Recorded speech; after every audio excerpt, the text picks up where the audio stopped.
Yo, it's your boy Ryan, Northwest Sports Fanatics, back at you with a new video. Today is Thursday, January 9th, 2025, with your boy Ryan and the Northwest Sports Fanatics. Make sure you guys subscribe to the channel.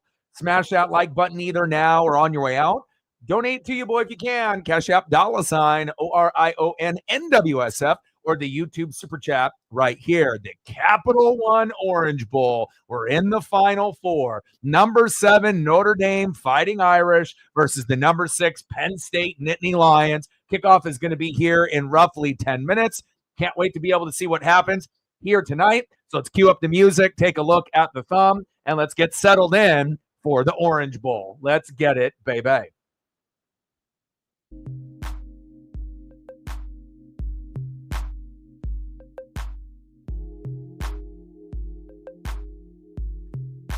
And on the thumb, on the left, the OG Riley Leonard. And on the right, the quarterback for the Nittany Lions, Drew Alla. Let's freaking go. This should be a good one. Both of these teams are evenly matched. Defense is a little bit better for Notre Dame, but there is a flu bug going around in the locker room that is affecting some of the players. And again, their arguably best player, Jeremiah Love, it looks like he's going to be limited in the matchup. So Notre Dame, if they're going to win this matchup, they're going to have to win the line of scrimmage. The offense should be better for Penn State, a little bit less for Notre Dame, but defense wins games, defense wins championships, and if Notre Dame plays defense like they have all year, they should have a chance in the fourth quarter to win the matchup. Let's go, baby. I can't wait. Let's get it. Megan in the building. What's good? Let's go Kraken. Megan with a $10 holla watching the Kraken against the Blue Jackets. We got to beat Columbus. First time in a while I can watch Gru live. He's doing well. Time to release the Kraken, and hopefully they can end up winning here today. It's been a tough season for them. I appreciate you. Stacks on stacks, racks on racks, little Cactus Jack, bang, bang, $10 holla. Let me know what you want to do photo-wise. If you have time or if you want to wait till later, you let me know. We're at 10:90 to go to hit the dono goal. 1-0 Blue Jackets. We got to tie that up 1-1 sooner than later. Sarah in the building. How are you? Let's go, baby. Manny in the building. He said, we are Penn State. I see you, Manny. What's good? Should be a good one here today, just like tomorrow's matchup with the Ohio State University going against who? The Texas Longhorns. And I feel both of these teams, match up very evenly. Same thing tomorrow with Ohio State and Texas, even though I would assume the line for Vegas will be slightly in favor of Ohio State. Now, I feel if Notre Dame didn't have the flu, and if Jeremiah Love was 100% healthy, I think more people would be feeling comfortable betting on Notre Dame. But again, because their defense is a little bit better than Penn State's this year. But now with the flu bug going around in the Notre Dame locker room and Jeremiah Love, their star running back, and they have 3 guys they can implement into the lineup, but not having Jeremiah Love 100% tonight. And obviously with that flu bug going around, will that be the deciding factor in this matchup? Penn State's offense is a little bit better than Notre Dame's, but again, Notre Dame's defense is quite a bit better because not only when they get turnovers, it typically leads to points, whether it be a pick six or a fumble for a touchdown. But with that being said, with the Jeremiah Love, not 100%, the flu bug in the locker room, this one really could go either way, and it may come down to something in the fourth quarter to decide it. Turnovers are going to be big. Same thing tomorrow with Texas and Ohio State. Can't wait. And again, we're going to have a nice 5-day run. We got obviously this matchup here tonight. We got Ohio State and Texas tomorrow. And then we're going to be going into Saturday, Sunday, and Monday with the NFL playoffs. This is probably one of the best 5-day stretches of college football and the NFL that you're ever going to see. So I'm going to be locked in. We're going to be doing at least a minimum of 1 stream every day, possibly 2 on the NFL days, depending on what I got going on with Paisley. And I hope everyone is having a fantastic day. I love you and I appreciate you. Oh, there we go. There we go. 1-1. I like that. Let's get it, baby. Let me know what you want to do for photos, like I mentioned, and I got you, whether you want to do it now or do it a little bit later. Let's go, baby. We're at 10:90 to go, and I can't wait. I wanted to be able to stream on, Tuesday and Wednesday, but not really a whole lot going on. I mean, a little bit of Blazers, a little bit of Kraken, little bit of college hoops, but I didn't really think there was anything really worth doing stream-wise. So I ended up spending a lot of quality time with Paisley, going on some extra long walks. It's been very, very cold here. The complete opposite from obviously in California down north, down south, from where I'm at right now. And prayers up to not, the necessarily just like the celebrities that are, losing their $1 million homes, but what about the lower and middle class? What about all the pets? What about all the regular people that are out there? And again, these, celebrities, they're going to be able to buy another house. They're going to be able to, figure out another situation. Now, as far as the items inside of their houses, yes, a lot of that stuff is going to be destroyed and gone unless they were able to grab it before the fires came in. But a lot of deaths.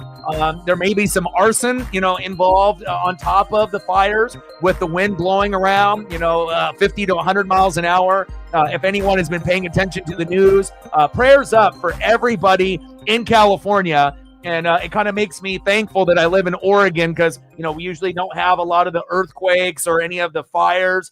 And we do, once in a while, we'll have a fire break out. But again, nothing as serious as what they have going on in the Palisades in California. So prayers up. If you have any family or friends, make sure you're checking up on them. I got a couple people that live in that typical area, and obviously they are safe, thank God. But again, kind of a scary situation. And again, we'll figure out if they end up moving the Minnesota Vikings and the Los Angeles Rams playoff game on Monday. As of today, the game is going to be played at SoFi, but if the fires continue to not be handled, they're going to move it to, I believe, Arizona, there where I assume where the Cardinals play, and they're going to end up opening up that building if needed. So, again, prayers up for everybody there in California in that fire zone area, and hopefully everyone could get their pets out and, all of their, precious belongings, photos and whatnot.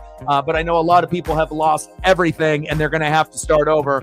2025, it hasn't been the greatest start, for a lot of us. But again, hopefully things will die down, and shout out to all the firefighters out there being brave, risking their lives, for all these people's homes and their belongings, as well as their lives as well. Prayers up to them, and hopefully we can get some good football here in the next 5 days as a healthy distraction with everything that's going on there. Let's go. Nice. I'm glad you're able to watch the Kraken. And again, you let me know what you're thinking. If you want to just watch the Kraken and get the photos a little bit later, you're more than welcome to enjoy the live action. And then again, I can sprinkle them in whenever you like. Or if you want to end up doing it now, I can do that for you as well. Okay, so it looks like from just 2 minutes ago, Sarah, just because they were mentioning that they were going to update tonight, but I didn't know it was going to be literally at the same time that we're streaming. But we got a move to Arizona, which is the smart move because it doesn't seem like a lot of the fires are being contained. And as soon as they, contain one or two of them, another one or two are breaking out with the winds and whatnot. And that's probably the smart decision to not have it there at SoFi, especially, relatively close to where those fires are obviously being ablaze. All right, baby. Let me get all of my screens all situated here. Hope everyone is having a fantastic day. Let's get the volume up. Okay.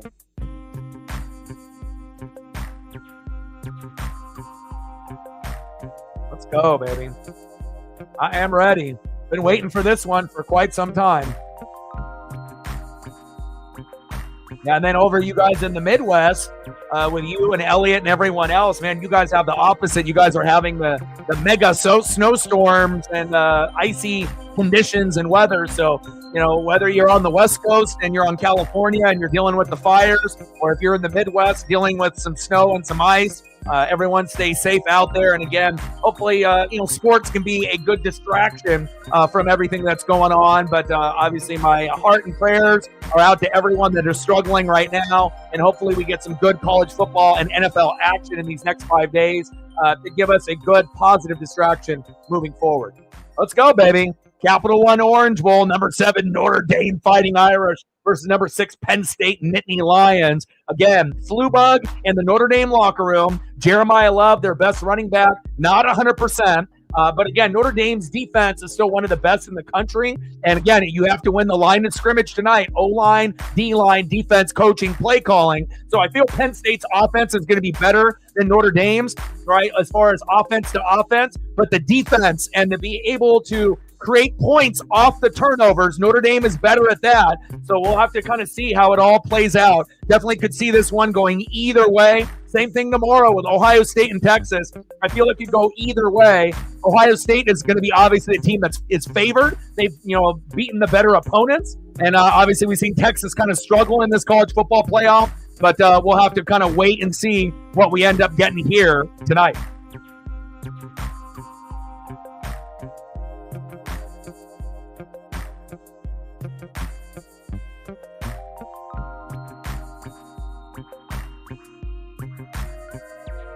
Oh.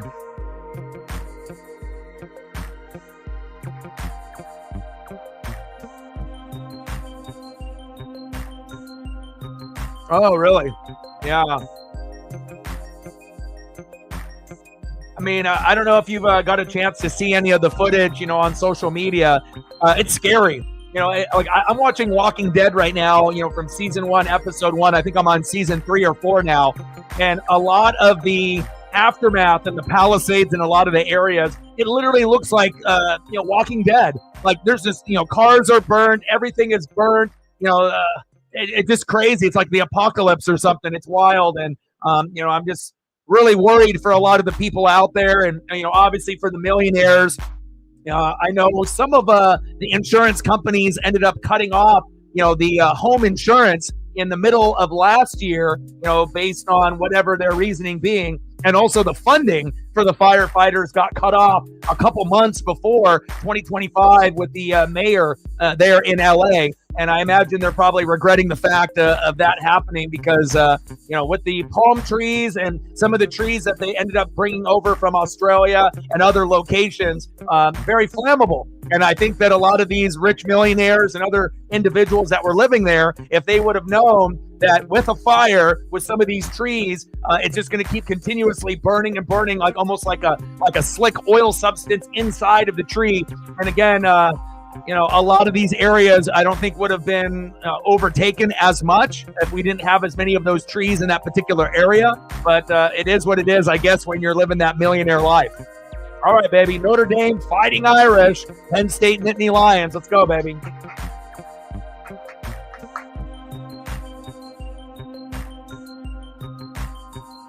Yeah, scary stuff.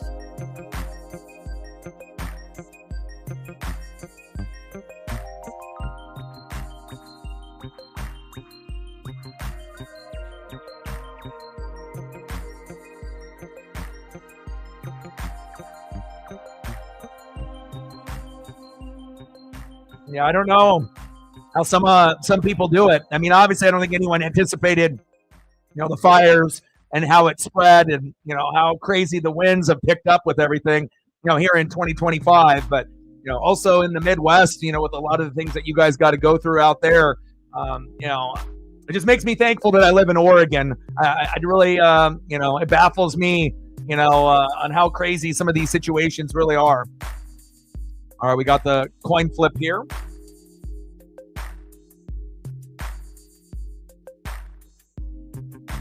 You want just some of your regulars here, Megan? I can sprinkle in a couple photos before kickoff here.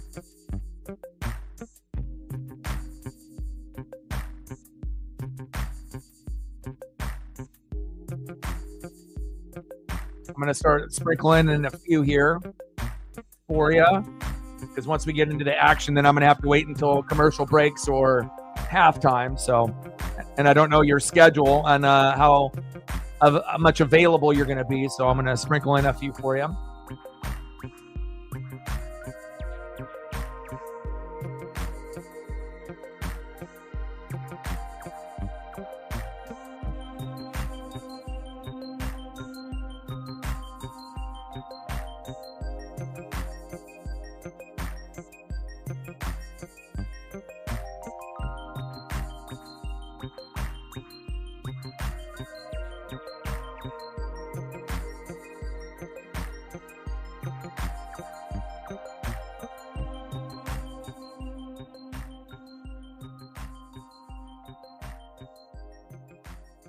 Start sprinkling a couple here before we get into kickoff.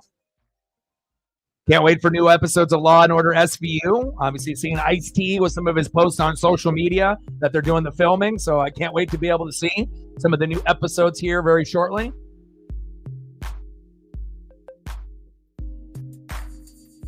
Appreciate you.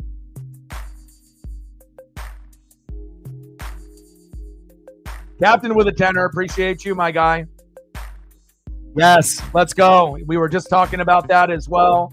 Appreciate you. Let me know what you want to do for photos. Stacks on stacks, racks on racks, little cactus jack, bang, bang. We're at 20:80 to go. Appreciate you guys very, very much. Odin's son in the building. Go Irish. Just unfortunate they got either the COVID or flu bug in the locker room. For the Irish players, Jeremiah Love, not 100%. But again, the defense is better for Notre Dame than it is for Penn State.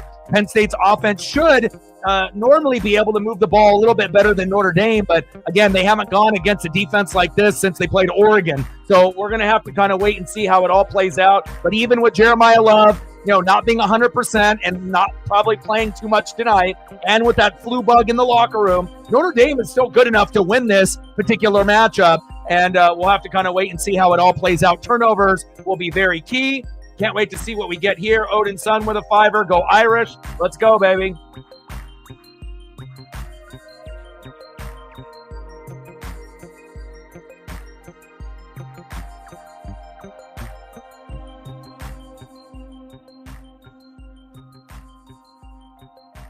Let's go, baby. $5 holla. Appreciate you. Stacks on stacks, racks on racks, little cactus jack, bang, bang. But again, even with Jeremiah Love, if he doesn't play, 50% of the snaps, if he plays less than that, they have other running backs that can fill in. Not as good as him, but still good enough to win this game. So let's go, baby. Singleton starting it off with a little toss. There you go. Good tackle. Out of bounds. 6-yard gain, 2nd down and 4 on the Penn State 31. I got you. I really like his swagger. And again, when you guys had Brian Kelly, it was kind of hard to root for Notre Dame. But with Marcus Freeman, it's really easy to root. And I think a majority of the country is actually rooting for Notre Dame to win this game. Not that Penn State's not likable, but it's just, I feel that, a majority of America is kind of rooting for, if you want to say, the underdog, even though maybe they should be the favored team. But with the Jeremiah Love and the flu situation in the locker room, I get it. Shotgun set. Haller, they bring the blitz. Good blockers downfield. Oh, my, look at this. First down, Nittany Lions. Move the chains. You got to stay on everyone. Helmet on helmet, baby. Oh, my.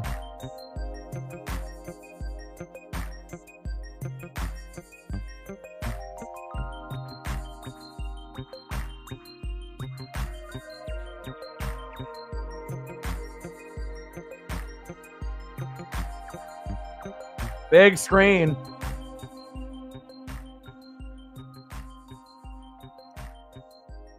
Warren with the Wildcat, and they sniffed that one out. 1-yard gain.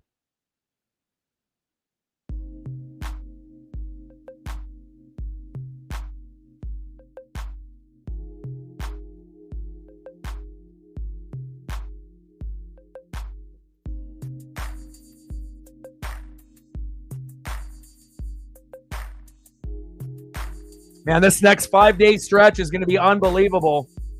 Aller, floater, almost intercepted by the Fighting Irish. Good defense there. Pass incomplete. Mari Evans was the intended receiver. And again, Notre Dame, with their points, they're number 1 in turnovers. They're number 1 in points off turnovers. So again, if Notre Dame's going to win this game, it's going to be one thing and one thing only: defense, defense, defense. Let's go.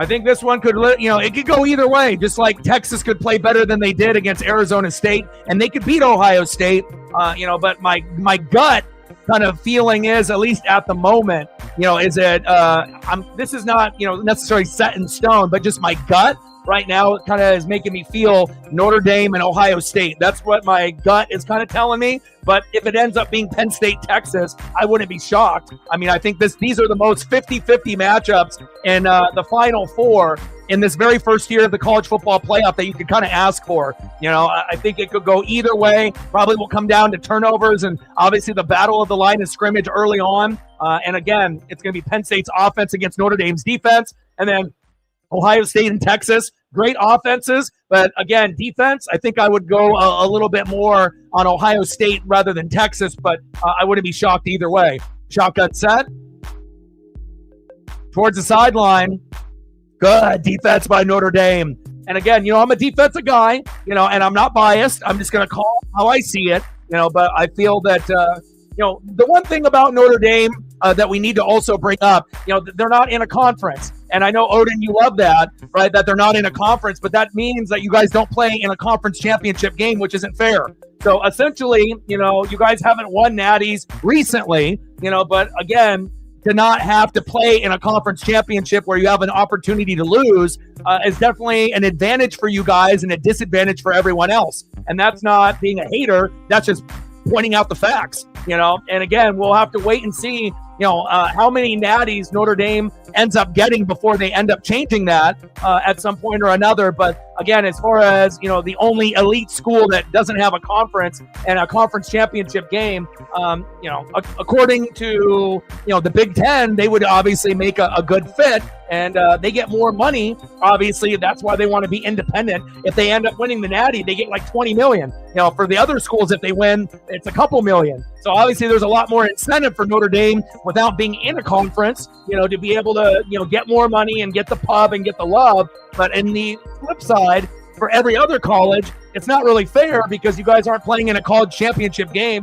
where potentially you could lose that and you're not in this scenario. So, you know, again, you know, we obviously know the teams that got the bye, all of them lost. You can't have 3 or 4 weeks off expecting to win, right? And all the teams that played ended up winning. So, again, and the seeding was kind of, you know, not necessarily the best. You know, you have to be the best. You have to beat the best. But again, it doesn't really seem like everyone is on the same, you know, fair playing field. Notre Dame not in a conference, right? But that's not their fault. That's just how it's been. But I'm just pointing that out, right? And then obviously the seeding with like Oregon and Ohio State. If you're the number one team in the land, you shouldn't have to match up to a team like that. And also, it shows you can't have 3 weeks to a month off because essentially you're telling everyone that you could lose 1 or 2 games and it's better to not be in the Big Ten championship and then to have the easier path to get to the Natty rather than being undefeated, winning the Big Ten like Oregon, and then losing, and then that the season's over and having one bad half. So again, certain things are going to need to change, you know, in the college football playoff based off year number 1. This is what it is, and we have to accept that this is what it is, and hopefully they'll make the appropriate changes, you know, based off seeding and the appropriate time off, you know, based on the teams that actually win their Big Ten championship, you know, game, or the Big 12, or, you know, the ACC or whatnot. But again, the system is a little flawed, as we can see, but I do like these matchups, even though Oregon isn't in it. Notre Dame, Penn State, 50-50, and then obviously with Texas and Ohio State, that's as 50-50 as it's going to get. That's facts.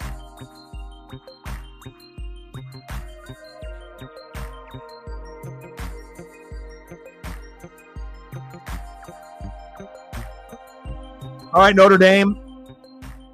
Let's see what they can do here on offense. Leonard complete to Mitchell Evans for 6 yards, 2nd down and 4 on the Notre Dame 17.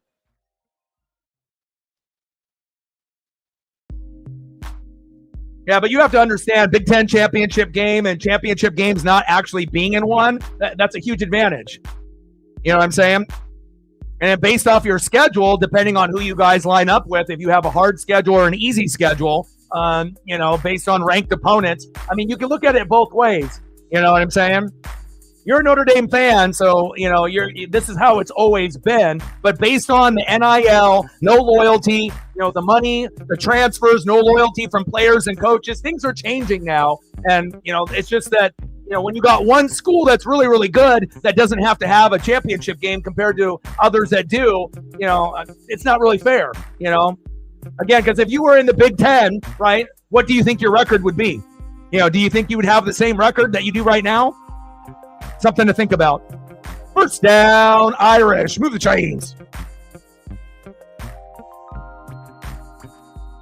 Yeah, but bottom line is even if we played Indiana in the first round and then had to play like Ohio State in the second, we would have lost. But again, we just need more explosive players like the Jeremiah Smiths. You know, we need guys like that, DeAnthony's, LaMichaels, and we had players that overachieved, but we didn't have the electric NFL players that we needed to win. Short game, 3rd down and 7 on the Notre Dame 25.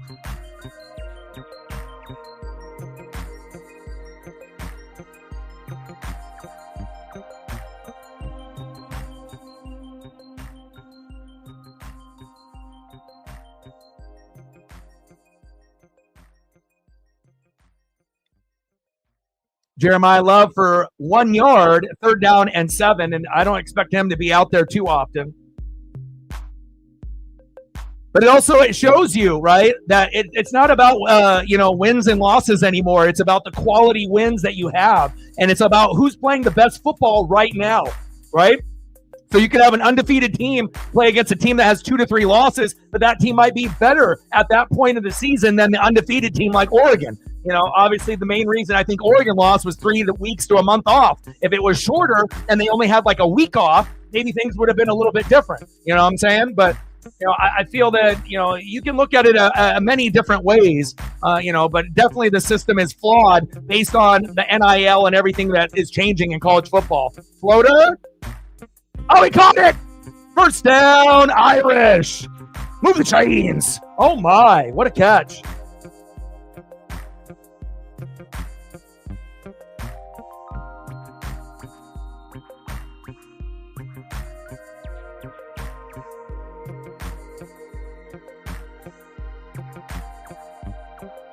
Wow, what a catch there by the Irish. But again, I got Irish and Ohio State. Those are the 2 teams I got. Defense, baby. But again, if Penn State and Texas win, I'm not going to be surprised. Shotgun set. Ooh, good tackle there by the Nittany Lions. Aeneas Williams, 2-yard gain, 2nd down and 8 on the Penn State 41. Well, if they join the ACC, they would win it every year by default. You know, if they join the Big Ten, the conference that they should be in, there's no guarantee where they would fall. They would probably be a top 4 team. But again, if you got Ohio State and, you know, you got Penn State and you got Oregon, there's going to be years that maybe Notre Dame is number 1 in the Big Ten, but there's also going to be years where they might be 5th or 6th or 7th, depending on, you know, who they have to play that particular year. Shotgun set. Leonard. And complete. Good defense there by the Nittany Lions to deflect that. Broken up. Van over. 3rd down and long.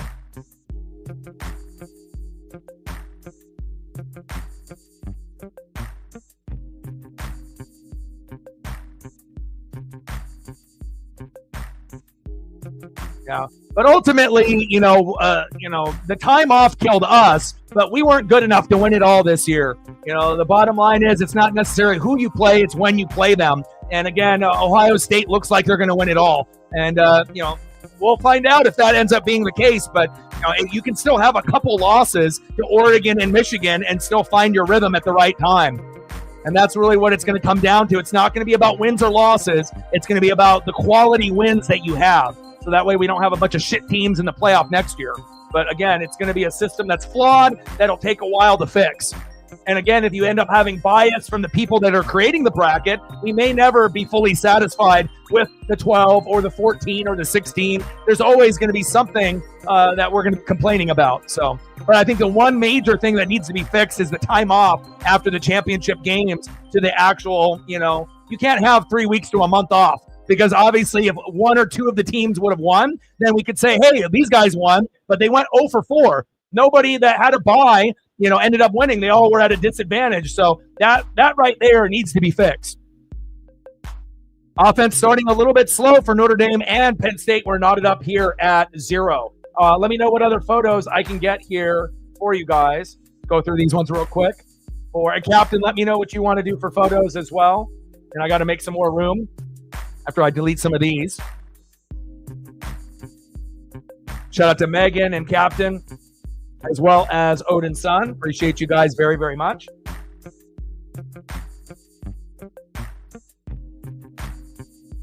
But this is going to be a low-scoring game, I feel. The highest that it could be is maybe 24, 20, something of that nature.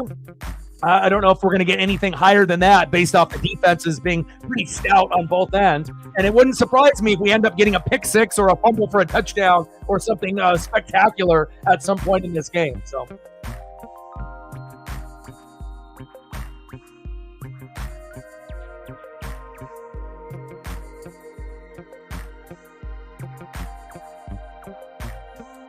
you know what his name is?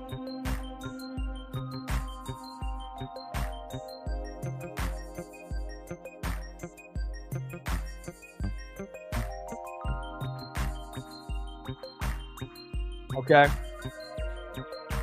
mean, I don't think I can just put in Squid Game frontman and it'll, I type it in, but it's not going to really show me, besides them with the mask on for the most part, unless I get maybe a name.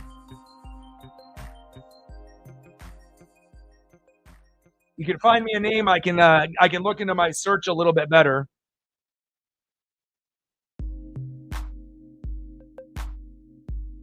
But if you want a photo of Squid Game, any of the individuals, you just give me some specifics and I got you.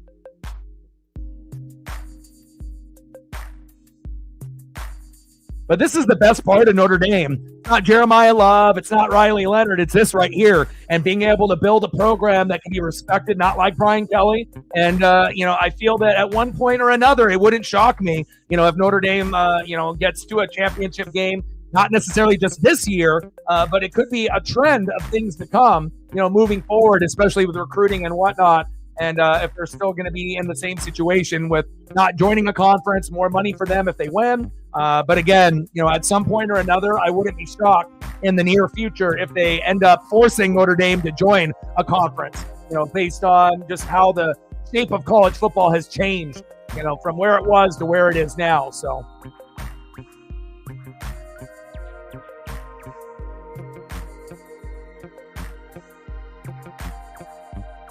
All right, Penn State, second possession here for Drew Alla, and we'll see if that Notre Dame defense can come up with a big play.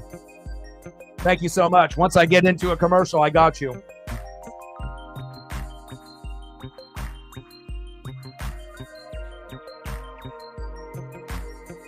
Allen run for 1 yard to the Penn State 3, second down and 9. And again, I like teams that have defense, and Penn State's defense is pretty good, but Notre Dame's is like elite.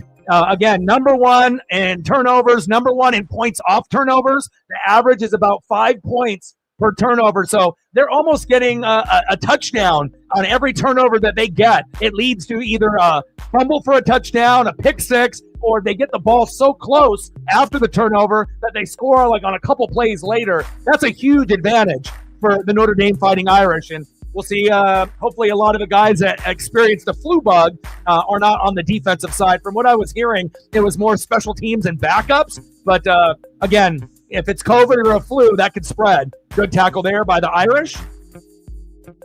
Allen run for about 4 yards.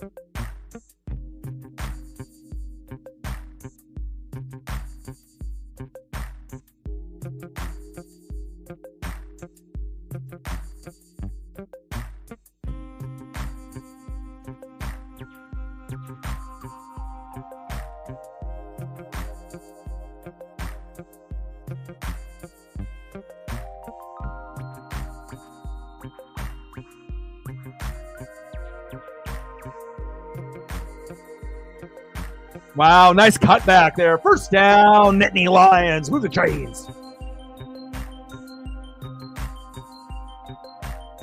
Well, we're used to that, right? Unfortunately, we don't have the right personnel yet to be able to be confident in a power play. Maybe one day, we'll be good in the power play. Aller, plenty of time, and complete. Sarah with $1. Every dollar counts, and you know that. Stacks on stacks, racks on racks, little Cactus Jack, bang, bang. Appreciate you. Let me know what you want to do for a college football or NFL photo, and I got you. We're at 26:74 to go.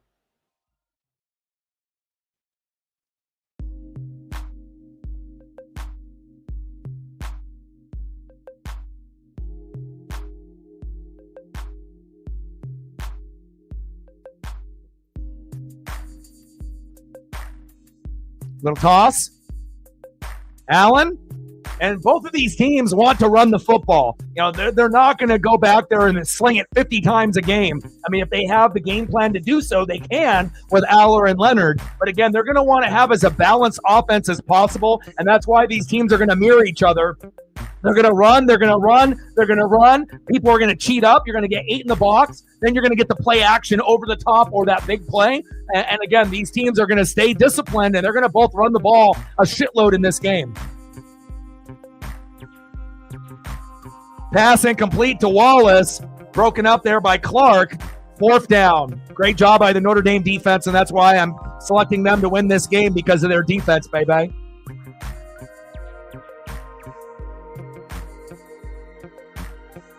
And if they make the Natty and they have to play Ohio State, they're going to be a heavy underdog. But if their defense plays like they have all year, they're going to have a chance. I mean, Ohio State is great. We know that. We saw what they did to Oregon, even though they lost to Oregon in the regular season by 1 and got throttled by Michigan. But again, they got into a good rhythm playing teams early on, you know, beating the brakes off of Tennessee, then beating the brakes off of Oregon. So it's not necessarily who you play, it's when you play them.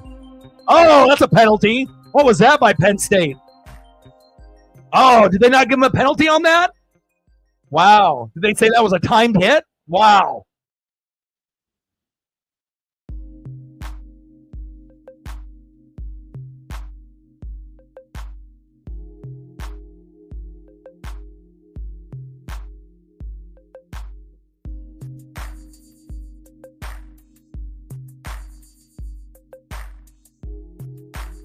Oh, it's my cousin.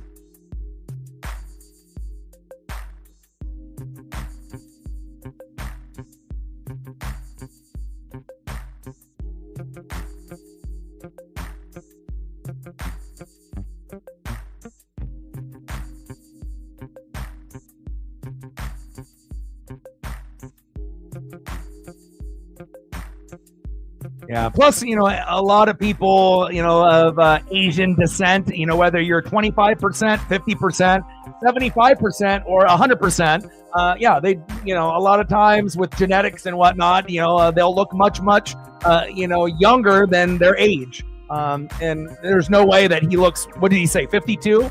No way that Squid Game's front man looks 52 in this photo. But again, you know, I don't know if it's just genetics, skincare, you know, maybe not, you know, drinking as much as others, because we obviously know the effects of alcohol and drinking. And there's obviously going to be a lot of Asian sensations and phenoms that are going to be drinking a lot. But he definitely looks good for his age. That's a big fact. That's the front man. And I haven't watched it yet, but something tells me at some point or another, I will be watching, you know, season 1 and season 2 at some point. I just haven't, you know, done it just yet. So, and then obviously, you know, Megan and a lot of other people have posted they're already going to be doing number 3. And, you know, I grew up watching, you know, things kind of similar to Squid Game, you know, as a kid, you know, and again, in like kind of some of the Japanese game shows and things that they have. And I'm definitely interested to see kind of where it goes. I haven't watched it yet, but I may at some point. It's probably like a guarantee. It's just a matter of, you know, when do I have time for it? All right, we're still knotted up here at 0. 5:56 left in the first quarter. And again, any other photos that I can pull up, you know, for the people that donated, just, you know, comment below if there's something else that you guys want, and I got you.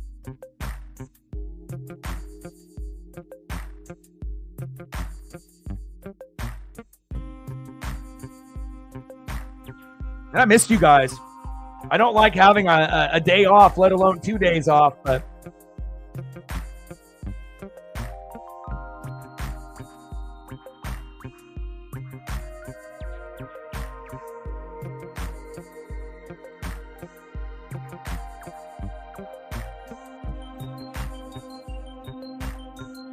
Tyler Warren and Drew McIntyre, good choices. Yeah, and I really did enjoy Monday Night Raw on Netflix, and we're not going to probably do Monday Night Raw on Netflix week number 2.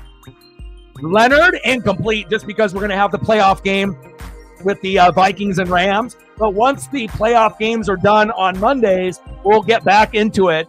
So if that means, you know, not this upcoming Monday, the following, but we're going to try to do Monday Night Raw on Netflix as kind of a regular thing here on the channel. But again, if we have a playoff game that has more importance than just a regular Monday Night Raw, then obviously that's going to take precedence. So,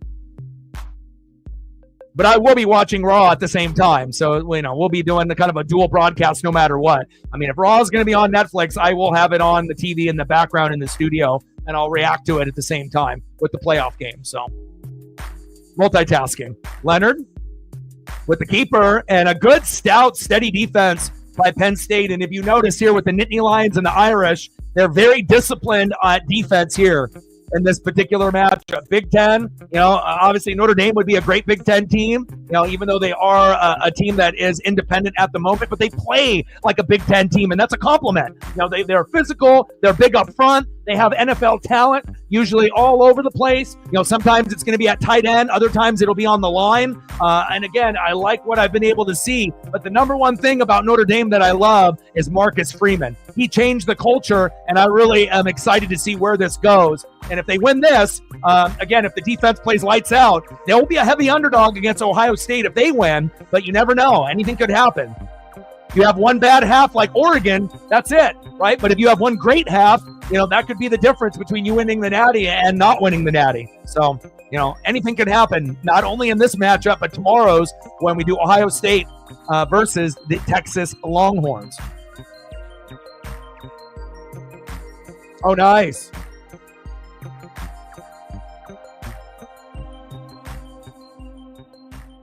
Riley Leonard, pass intercepted by Wheatley. First big turnover. And again, we got to make sure that Leonard and Aller don't have too many of these. And we'll see if Penn State can end up, getting a tutty, based off this turnover, or if the Notre Dame defense can bail them out. But forcing it into double coverage, a horrible idea by Riley Leonard, and he usually doesn't make mistakes like that. You might have been able to do that, against Indiana. You're not going to be able to do that against Penn State. That's okay, though. Again, when, teams like this end up having a turnover, a lot of times you're like, oh, hell, there's the game. Now they're going to score. But Notre Dame's defense is just as good as Texas or Ohio State. And honestly, if you're looking at total defense and turnovers and points off turnovers, Notre Dame is even better than Texas and Ohio State. So, again, they might be a little worried, with that decision-making by Leonard. But, again, Notre Dame could force a 3-and-out and get the ball back and, with nothing, obviously no pain inflicted based off the turnover. So we'll see what Penn State can do here. They got decent field position. They're on the Penn State 42, so they only need a couple first downs for a field goal and then a few to get into the, obviously, end zone. But, again, it might end up leading to 3, but 3 is a lot better than 6, so we'll see where it goes. Nice.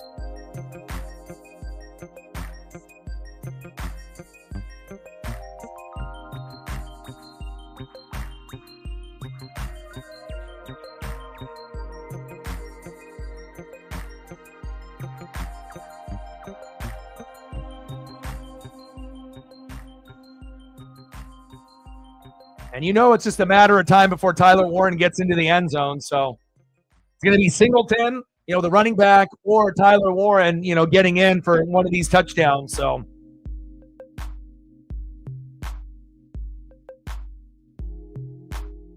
the next Brock Bowers, you're looking at him. If you need a tight end, which a lot of us are, looking at tight ends, not necessarily the Buccaneers, but for the Colts and the Hawks, did you imagine this guy lining up on team on Sundays? Could be phenomenal.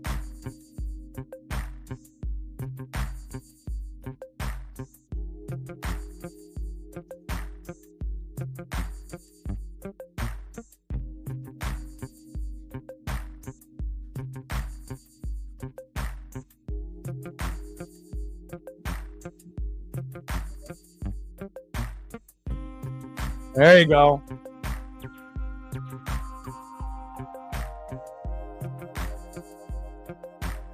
Yeah, and I was reading a couple articles that with the Liv Morgan loss to Rhea Ripley, and the Seth and the CM Punk, they were actually going to save those matches for a pay-per-view, but they pushed it ahead because of the Netflix debut. So we weren't necessarily supposed to get the outcomes that we got, I think, necessarily at that particular time, but they kind of wanted to make that Netflix special stand out, and it surely did, and I definitely enjoyed it.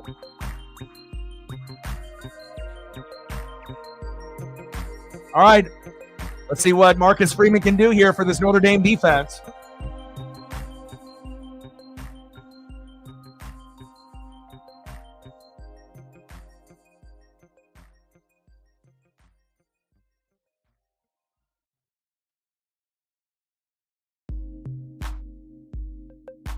Was that Abdul Carter? Yeah, I was about to say. I mean, that guy could get picked number 2, number 3, number 4, number 5 in the first round. Might be the first player that comes off the board defense, in this draft. Of course, you got Cam Ward and Shadur Sanders and Travis Hunter. There's a lot of teams at the top that are going to be looking at quarterback or just, the best player that's available at that time. But Abdul Carter should be more than likely picked up within the first 5 picks. At the very latest 10, in the top 10, but I don't know if anyone would slide unless we have a run at quarterbacks or other positions that get scooped up first. Shotgun set, little screen pass. Oh, there's Tyler Warren. Putting his head down, running over a Fighting Irish. First down. Nittany Lions. Move the chains. Oh, my. There he is. Little quick snap. Singleton, short game.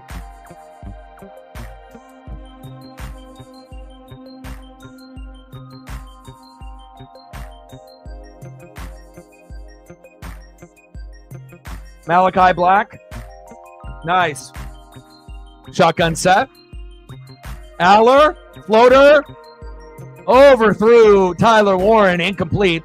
And if he would have caught that, he might have gotten fucking blasted right there. There was a Notre Dame Fighting Irish secondary member ready to fucking unload right there. And we know Tyler Warren is a big boy, like Brock Bowers, but Notre Dame got some big boys too that can hit, especially out there in the linebacking core and secondary. Third down. Singleton run for 4 yards. There we go, 4th down. And just because you had the big turnover, like I said, don't be surprised if you end up getting a 3 and out, or they get 1 first down and then they have to punt or, have to go for a long field goal. Notre Dame's defense is the best out of all the teams left in this college football playoff as far as takeaways. And I feel in pressure situations, we hear about Ohio State, we hear about Texas. Notre Dame is kind of that independent team that might be kind of taken for granted a little bit, but it really comes down to stats and analytics, and either you know or you don't. And if you don't, I'll fill you in. 4th down and 2. Singleton run for 8 yards. First down, Nittany Lions. Unfortunate they didn't respect that Notre Dame defense to be able to punt. But again, in this particular situation, you're too far from a field goal, and you're not close enough, to be able to make something happen. Bouncing it to the outside there. And again, we're probably not going to see Penn State do that often, but in that particular scenario, that was a good call because they were kind of in no man's land. Too far away from a field goal and, too close to punt. So, sometimes you just got to go for it. And you're going off the turnover as well. You don't want to get anything off the turnover, right? So that you're playing with house money when you get the pick. It's not like you just had the ball and you're being overly aggressive. You're playing with house money on this possession. So,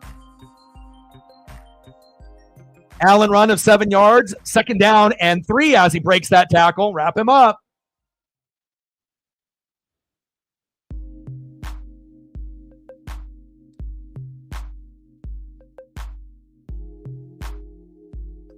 Looks like that was a hold there on Penn State.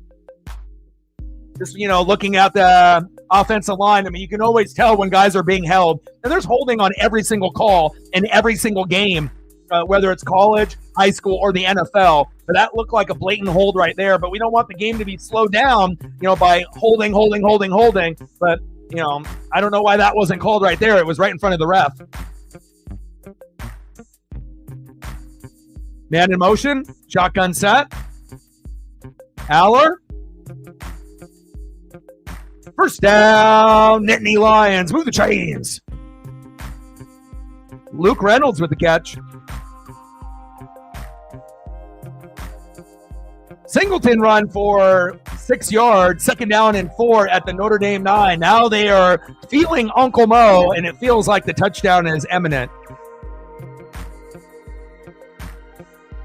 I mean, Notre Dame can obviously still hold the 3, and that's what you're going for right now, or a turnover, of course, and they're very good at getting turnovers even when a team is close to about to score. Cue the tape from last week. But again, Penn State's offense, is pretty good. Again, it's not like they have a bad offense or a bad defense. There's a reason why they're there. Oregon, Penn State, Ohio State, and the Big Ten were legit this year. Drew Aller passing complete to Singleton. 3rd down and 4.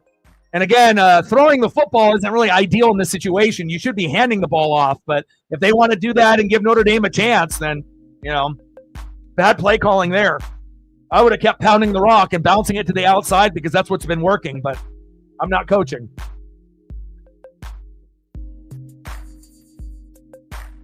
3rd down and 4. Should have pounded the rock on the previous play. Could have got a 1st down, or it could be like 4th and 1 right now, or 3rd and 1.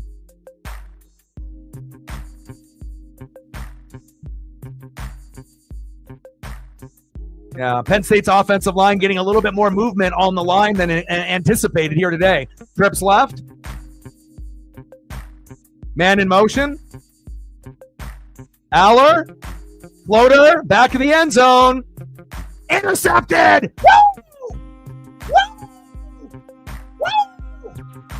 But there's a flag on the play, and that might be on Notre Dame. Oh, my. You can't be throwing passes on Notre Dame like that. You're stupid. You need to run with Singleton.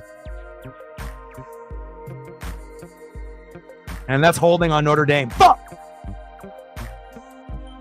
And now they call the holding on Notre Dame. Where was the holding on fucking Penn State on the previous play? Boo! Call it right down the middle, you sons of bitches.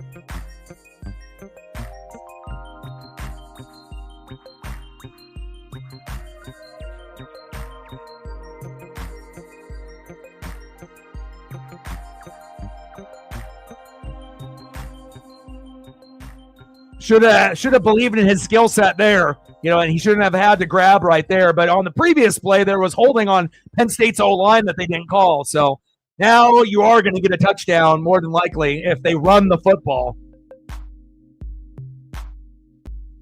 Allen getting close, 2nd and goal to Notre Dame 1, and they should be able to punch it in here. And then if you are going to go for a pass, obviously going to Tyler Warren would be the number 1 target.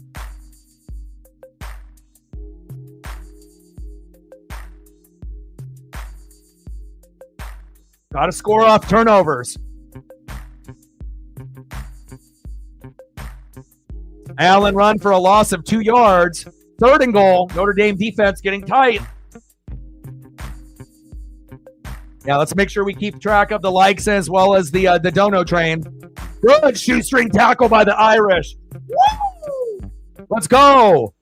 End of the 1st quarter, even though Penn State is threatening. But based on the play calling by Penn State, that might be their bugaboo. I feel like they don't really call the right play at the right time. Sometimes they get lucky, but you can't do that against one of the best defenses in the country. Again, if you're going to kind of, be too cute about it, at some point it's going to backfire. We know Notre Dame can get a hat on a hat. You can get a hat on the ball, and the ball can explode out, and they can get a big turnover. So, again, this is going to be a very critical call here coming into the beginning of the 2nd quarter. If you're Notre Dame, you're looking for a turnover or a stop to be able to hold them to 3. And if you end up getting 3, that's a lot better than obviously giving up the tutty, of course. But it's not like the game is over. Penn State ends up getting a touchdown off this particular turnover. Notre Dame just has to be a little bit more careful if they're going to be going downfield to kind of open up the passing game. You can't be throwing into double coverage, especially with Penn State knowing that's what you're going to be more than likely have to do at some point. Let's go, baby. Like, sub, donate, comment, share. If you haven't smashed that like button yet, please do.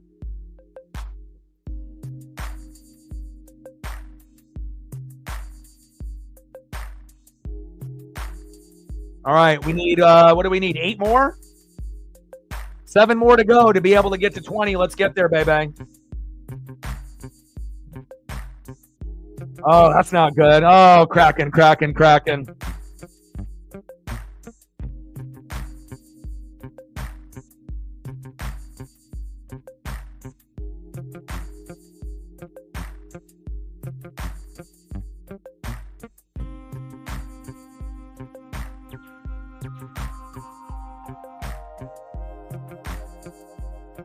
We grab a couple more Riley Leonards for captain.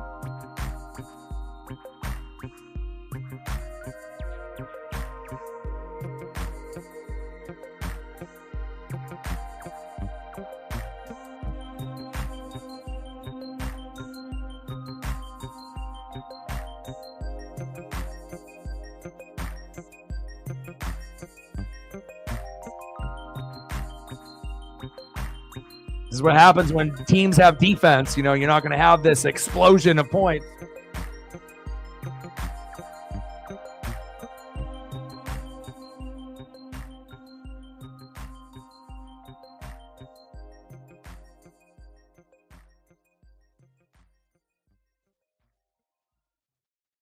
Fucking obliterated Georgia. SEC is dead. Only hope they have left now is Georgia. No, Texas.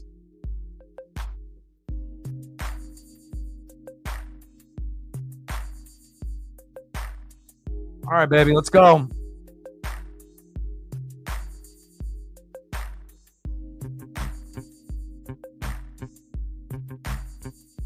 Pass incomplete to Singleton, 4th and goal. Now what do you do here if you're Penn State, you're playing with house money? Do you say fuck it and you just go for it? Or do you know that this game is going to be low scoring, so you take the 3? Wow, how do you drop that? What happened to my hands? Penn State deserves to lose the game just based off that fucking drop. Jesus Christ. Oh, my. Well, we'll see what Penn State has cooking here. How do you drop this? Jesus. There goes your draft stock.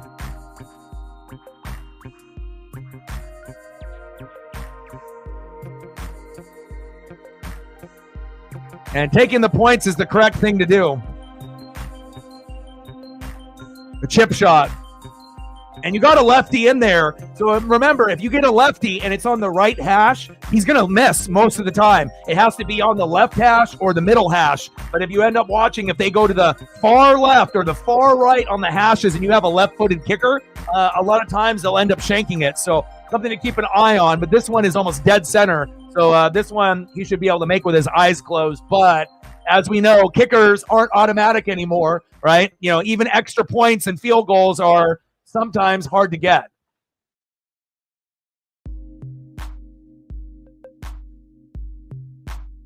Yeah, but even with him throwing at his knee, I mean, as good of a player as Singleton is, probably an NFL player, he should have caught that.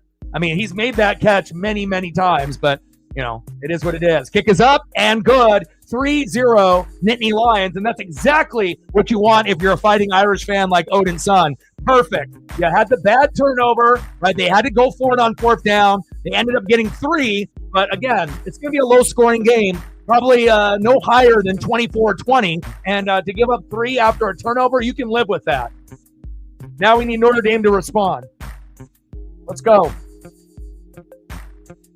Yes, sir. No dumb decisions, Riley. Can't be throwing into double coverage.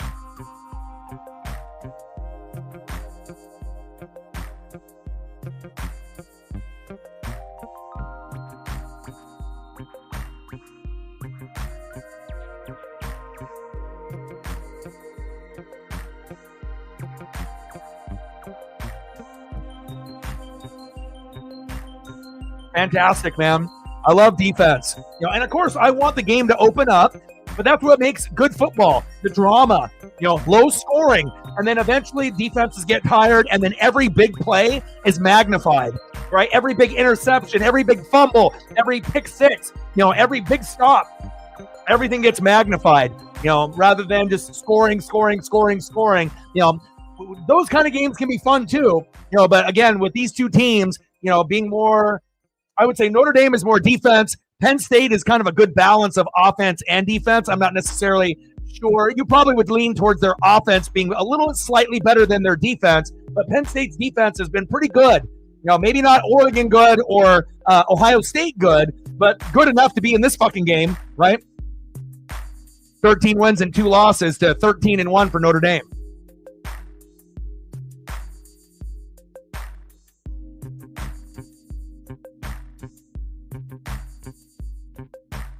Yeah, to have an all Big Ten natty though is wishful thinking, but I don't think it's going to happen. It could happen, but that would be awesome for the Big Ten to get all that pub and love. But I mean, if Ohio State plays Penn State, they're going to beat the shit out of them.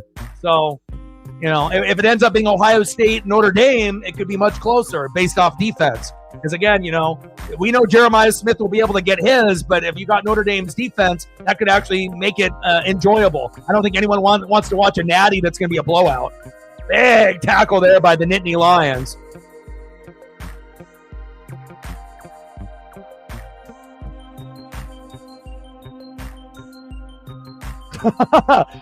Captain says, tell your mama you're going to get Texas Notre Dame.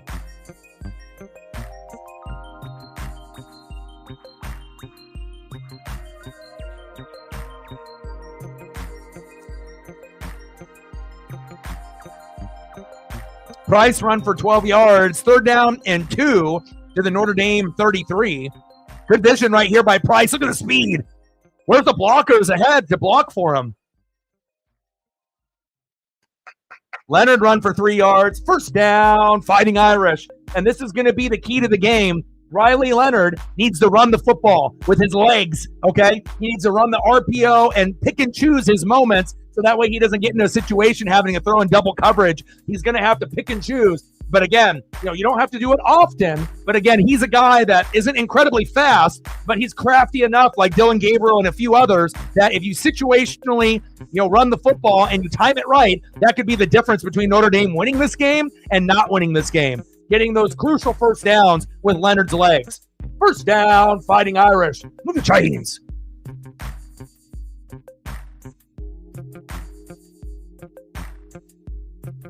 And we got an injury on the field. Uh-oh. It's the offensive lineman, one of the big boys up front. Hopefully he's okay.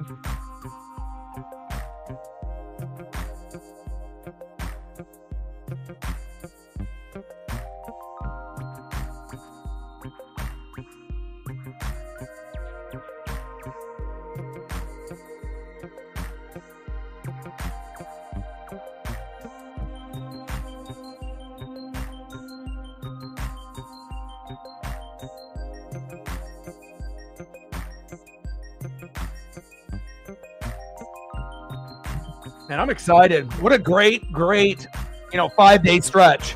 And again, so this is what I'm thinking that we're going to be doing, and it's based off usually time, not necessarily the matchup. So we have this game today, and then tomorrow, same time, same place, 4:30 Pacific, Ohio State and Texas. I know you guys will be here. And then on Saturday, Sunday, and Monday, we're going to do Ravens and Steelers at 5 p.m., Chargers and Texans possibly could be a better game, but it's on at 1:30. I think just based off the time, I want to see Lamar. And it's not necessarily I want to see the Steelers get stomped, but I want to see Lamar. Zay's not playing, so we'll see how it goes. But the Ravens are going to win, but how are they going to win and by how much? And I think that just based off the time, that's going to be a better suited stream. And then you got Broncos, Bills on Sunday morning at 10, Packers, Eagles at 1:30. And I think we're just going to do Commanders, Bucks at 5, and then we'll do Vikings, Rams at 5. So we're just going to be doing the late game. And if there is a chance that I end up doing 2 streams, I would do Packers, Eagles on Saturday, and then Commanders, Bucks. But also I have to see how Paisley is feeling. I have to be able to see how much time I have to make thumbnails to do the game. And I think that that one could be pretty interesting. Obviously, we assume that the Eagles are going to win, and they could win by a good margin, being in Philadelphia at home. But more than likely, we'll probably just do one each day. But if I end up doing a second one, that will be the one that I'm going to do, the Packers and Eagles. But I just don't know if I'm going to have the time. And also the energy. After you end up doing like 3 or 4 hours straight and then making a thumbnail that usually takes like 30 minutes to an hour, you get drained, especially when I'm going, I'm not just sitting here, whispering. It's like I'm giving, all my energy. And anyone that knows, when you end up screaming at the TV or, you're doing a stream doing color and play-by-play, if you do it for 4 hours straight with no break, you get tired. I don't care who you are, but we'll wait and see if I have the energy to end up doing 2. But it really will be the determining factor will be Paisley, and we'll go from there. We got a nice limp here by 54. Hopefully he's all right. He looks like he got rolled up on. maybe by his teammate there. Oh, yep. Riley Leonard rolled up on him.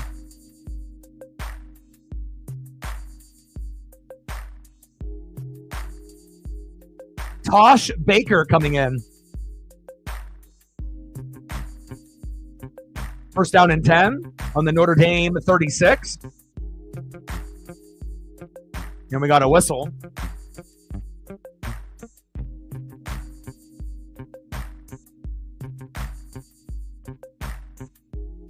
Yeah, Ohio State, Texas will be the opposite of this game. This game is defense, defense, defense. Tomorrow, we're getting fucking points. Like, it's going to be points, points, points, and we might end up being in the high 20s, 30s. Hell, it could even be in the 40s for maybe one team tomorrow. But we know the defenses are pretty good for Ohio State and Texas, but those offenses are the key points to those teams. So it definitely will be a different type of game, I would assume, than what we're getting here today. You're going to get the defensive matchup where everything is magnified as the game goes on. And then tomorrow, defenses will show up, but they're not going to show up for every quarter. And then the offenses are going to wheel and deal. Ewers and Howard and Jeremiah Smith and everyone else that they got on those rosters. Little bootleg by Leonard. And I want to see more of that. I want to see more bootleg, rolling to the right, rolling to the left. And if nothing is there, just run it yourself. Make sure that you use your legs, because that could be the deciding factor in this game, especially when it's so close like this. 5-1 Blue Jackets. Golly, Kraken. We need some better goalies than that. I was mentioning that a few years ago, and hopefully we can find one in the future one day. That'll be like, we can end up getting like the first pick in the draft, and we get some like phenom goalie. I'm praying for that to happen in the next 20 years. Hopefully we have 1 year where we can get someone that we can be proud of in that doesn't give up too much. But I do like kind of the players that are on the roster. First down, Irish. It's just, we've been bringing in some free agents. We've been trading for some guys, but just we haven't been able to put it all together just yet. But hopefully one day we will. Damn, 5-1. Brutal. It's like watching the Kraken is like watching my Blazers. Every once in a while we get a win, but gosh, they get fucked up quite often. Both teams. Brutal. First down and 10. Hand off to Love. 4-yard gain. Second down and 6 on the 50.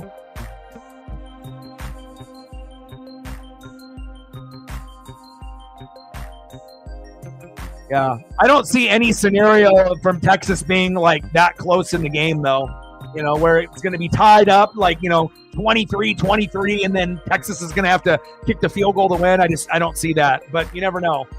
They got the quad box here at the bottom.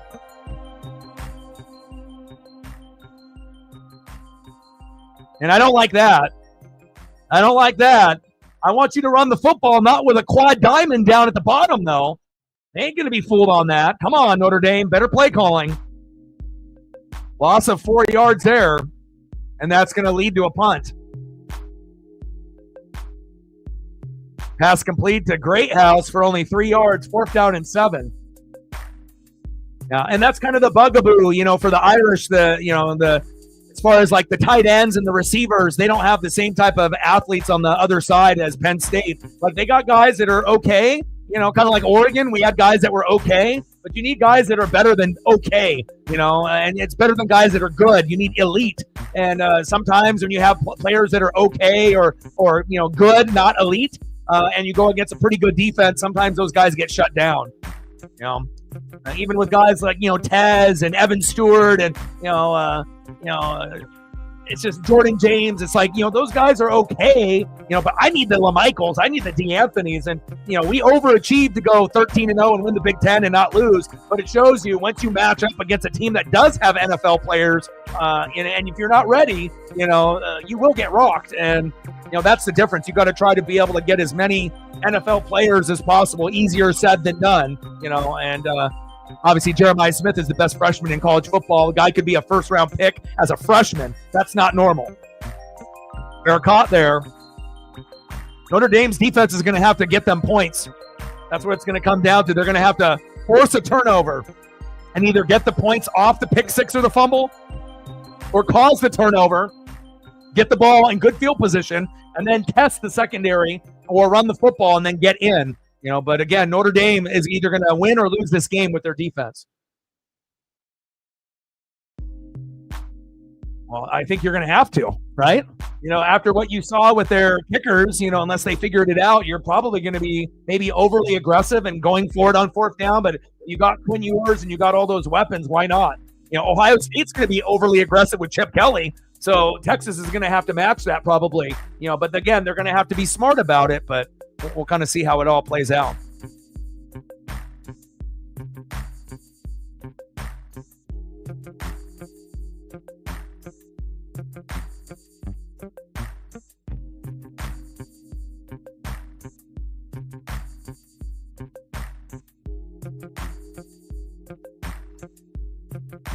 Yeah, well, he was like, "Oh, I'm going to the NFL." Like, who's going to want you when you've openly said that you don't even like, watching film? Like, your heart isn't even into football. You're just doing it to do it. So if that's the case and you don't even really like football, right? Like, who the hell is going to want to draft you? So we'll see where it goes with him. But, regardless on what school he goes to, he's not really that good. I mean, based on what we've seen, he's all right, but I wouldn't want him at Oregon, if that says anything.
Pass incomplete to Singleton, 2nd down and 10.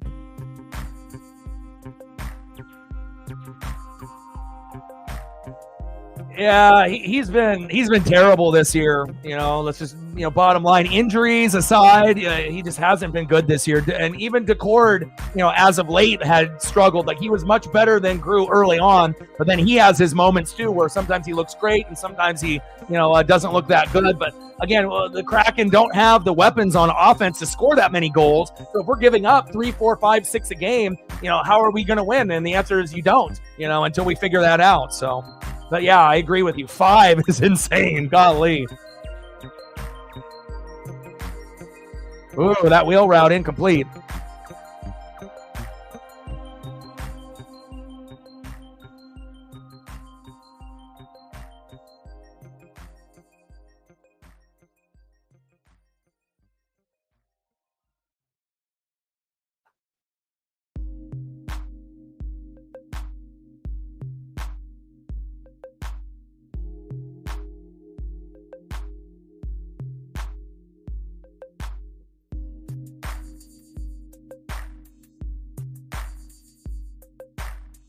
Allen run for 2 yards, 2nd down and 8 at the Penn State 32.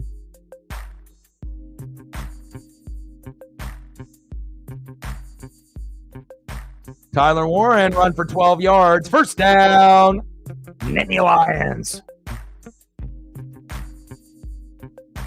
Oh my.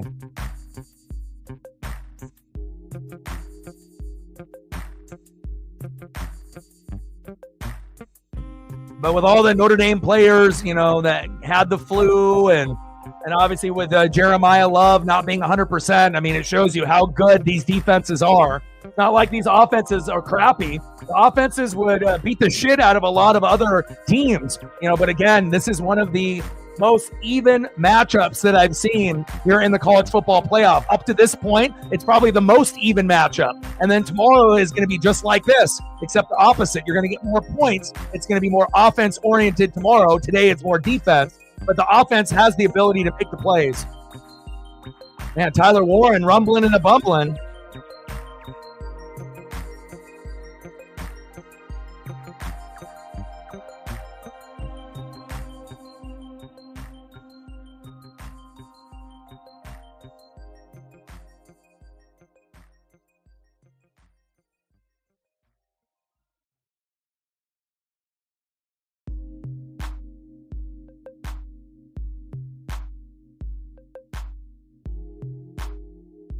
Singleton run for 11 yards. First down, Nittany Lions.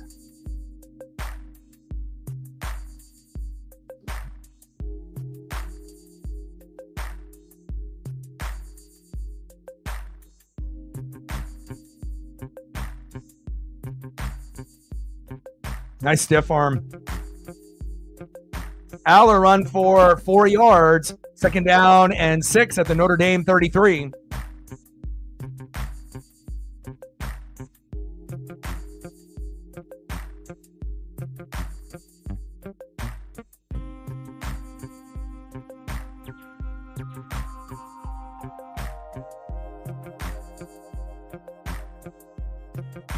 Allen run for 8 yards to the Notre Dame 24. First down. Nittany Lions. Notre Dame is getting a little gassed here as we're approaching less than 6 minutes, or around that 6-minute mark here in the second quarter. They're going to have to substitute wisely here. They have to find a way to get to Aller and get some pressure on him. But Aller's got plenty of time. Look at him rumbling and a bumbling. Him and Allen. Oh, my.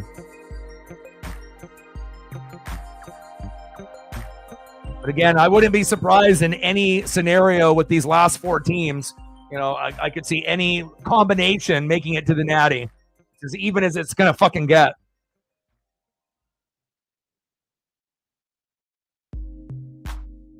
I mean, Penn State's offense is better than Notre Dame's offense, but Notre Dame's defense is better than Penn State's defense. But what's going to be the one that plays a little bit better? You know, is it going to be Notre Dame's offense or Penn State's defense? That's really what it's going to come down to in the second half. Who plays better out of those units is going to win the game.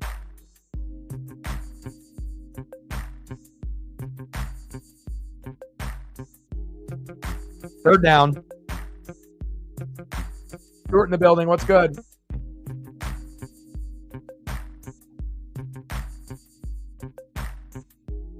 Good defense there by Notre Dame. They're going to have to try to hold to a field goal here.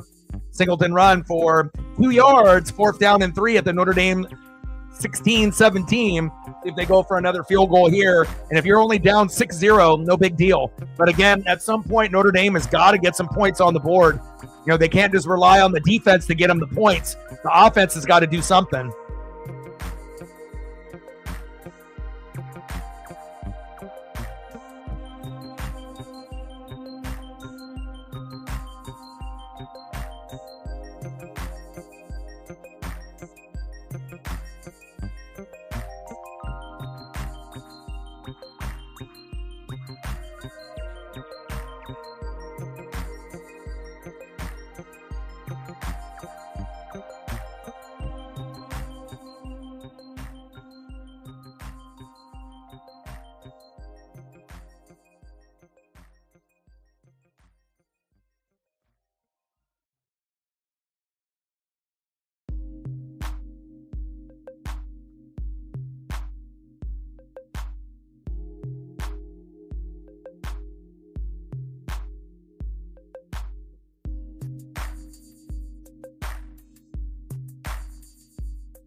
Oh, they give no fucks, huh?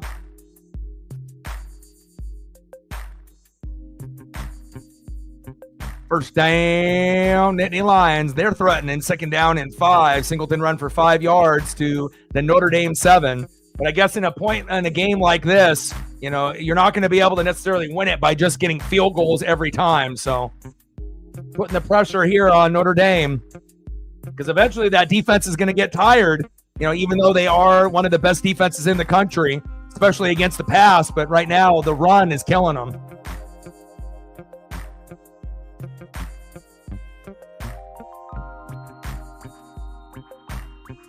Allen run for a yard, 3rd down and 4 to the Notre Dame 6.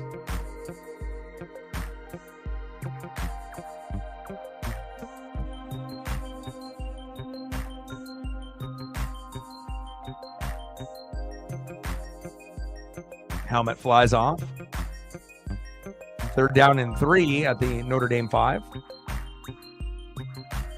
And if you're Notre Dame here, you got to hold to a field goal somehow, some way. And obviously, it's not ideal that it's almost halftime and Notre Dame is at a 0. But again, their defense is fantastic. It's just that offense, if they didn't have that bad interception, maybe they get themselves into a field goal. But touchdown, Singleton. Penn State 9, Notre Dame 0.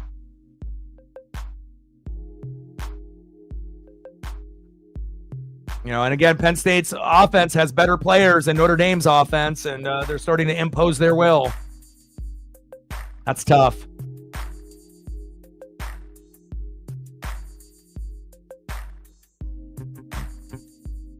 Still plenty of time in the matchup, but again, they have to get points before halftime here, at least a field goal.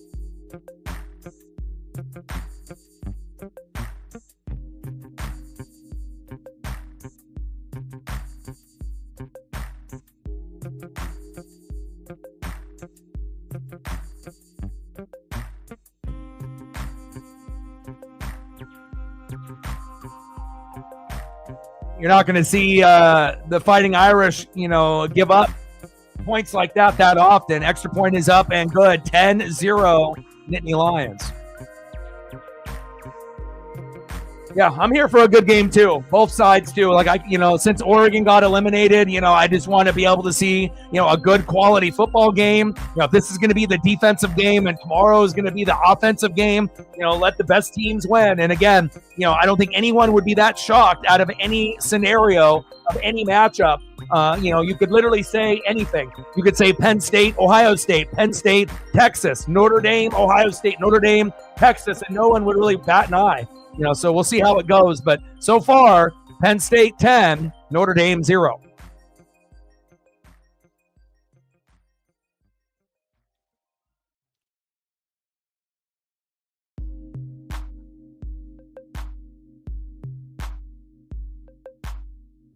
All right, Marcus Freeman, you got 2:18. You got to run your 2-minute offense.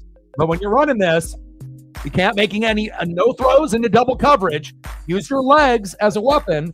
And again, it also shows you not having Jeremiah Love 100% is killing them. Because again, if Jeremiah Love was healthy, they probably would have at least 3, possibly 7, and maybe even 10. It could, they might be tied up right now with Penn State if Jeremiah Love is playing and he's 100%, because obviously not having him healthy is a killer. Just like with Oregon when we didn't have Jordan James, and then obviously Evan Stewart and Taz, all our guys started getting hurt, and if you don't really have elite guys to begin with, they're just kind of good, and then they get hurt. It puts a lot of pressure on the other guys to step up. And I'm not saying that this game is going to get out of control like Ohio State, Oregon, because obviously that one was already over in the first quarter. Notre Dame can still come back and win, but it's going to be very, very essential for them to get at least 3 somehow, some way.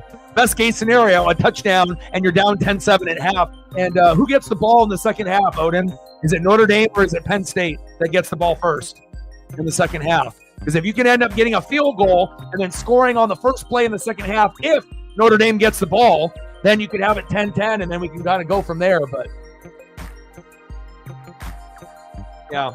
Well, like I said, it's the same thing with Oregon, with like Dylan Gabriel and Jordan James and Tez and Evan Stewart. These guys are good, but none of them are elite. All the elite players, are more on the defensive side, So it's like when you have players that are good, that can get you so far, right? But then if there's injuries or an illness, and then the other side has got some elite, like Tyler Warren, sometimes, that could be the difference. Or a guy like Singleton, So again, it's like Notre Dame has, been defensive branded, and it's not like the offense stinks, But when you end up getting a team that matches up very evenly to you and their offense is better than yours, you've got to pray that the offense wakes up at some point, because the defense isn't going to be able to hold them the whole game. They're going to be able to do their best, but at some point they're going to get gassed. And then you just have to hope at that point when they get tired that Notre Dame has some points on the board, so that way the game doesn't get out of control. So.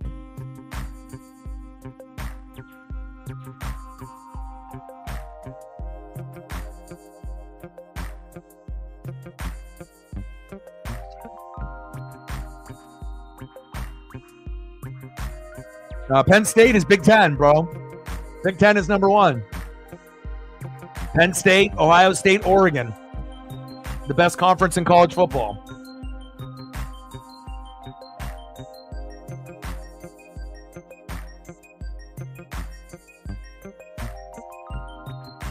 Yeah, if Penn State was ACC, they wouldn't even fucking be here, because the ACC is fucking stinky bad. Unless you end up having a team with like Jameis Winston at Florida State or Clemson with Trevor Lawrence, but they don't got nothing. I mean, the best thing that they had might have been Miami with Cam Ward, and they couldn't even stop anybody. Couldn't stop a nosebleed, but their offense was amazing, and Cam Ward might be the first pick in the draft. First down and 10, Leonard, Williams. There we go. That's a good start. 9 yards. You got to hurry up, baby. Hurry up. But, based on watching this game, depending on what happens with Notre Dame, 2-minute warning, they need better players on offense. It's like Jeremiah Love is great, but he's not 100%. But it's like you need a better tight end like they've had in the past. Offensive line is pretty good, but again, they need better skill position players, especially wide receiver. They don't have a Golden Tate that they can rely on. And imagine if you did. If you had a Golden Tate or, something to, counter the Tyler Warren on the other side as far as that tight end, is concerned. Like Notre Dame needs a better, offensive, powerhouse player, and they just don't have it this year.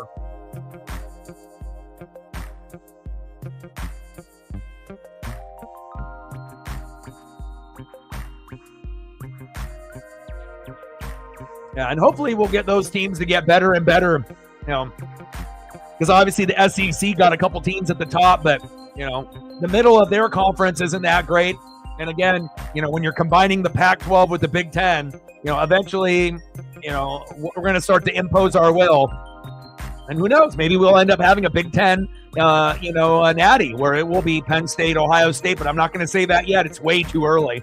And Notre Dame is only down by 10. It's not like, Oregon being fucking down 38-0 and then going into half at like 38-7 where you knew the game was over already in the first half or the first quarter. So Notre Dame just, again, they're going to have to be able to find a way to get points from their defense in this game, whether that's causing a fumble and then scoring a play later, getting a pick six, getting a fumble. But one thing that you notice with Notre Dame, they're not getting to Aller.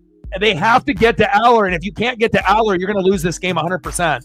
You have to make sure that you get to him, get some sack lunches, get some tip passes, put pressure on him, and they haven't been able to break through. So right now, Penn State has been winning the line of scrimmage on the O-line and the D-line, and that's why they're up 10-0. Uh-oh. Yeah, they should have. I know.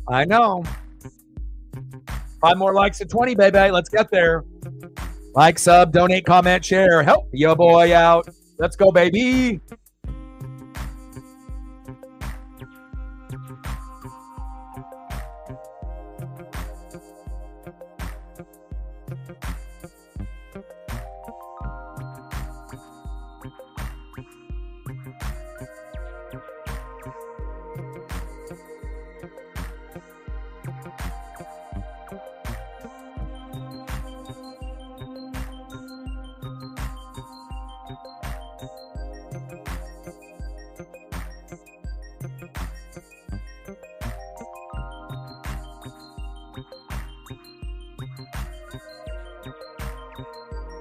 And also, if you're looking at, top tier talent, Penn State's got the 2 best players playing in this game. Right? You got Abdul Carter on the defense, and then you got Tyler Warren on the offense. Notre Dame doesn't have anybody on that level. It's kind of like when Oregon ended up playing, Ohio State, sometimes when you end up going against NFL talent, that's all she wrote. It's like you want to do the best that you can, but again, NFL players or that have that electricity, sometimes those are the ones that end up deciding the games. Nice catch.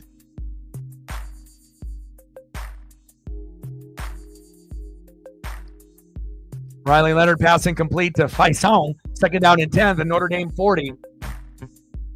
And also Notre Dame's offense is kind of traditional. They're not really doing a lot of like jet sweeps or bubble screens. They don't have the personnel to run that, so their offense is kind of limited, based off the play calling.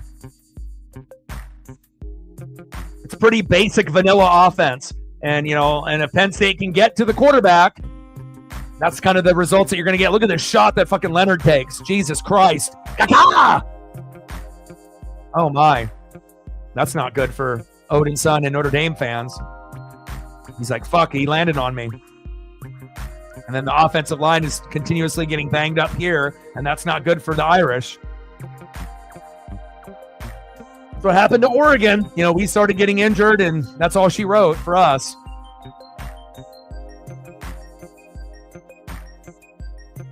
Now you got Angeli warming up. All right, Odin says, I did another dono for the football gods because he knows that I know them.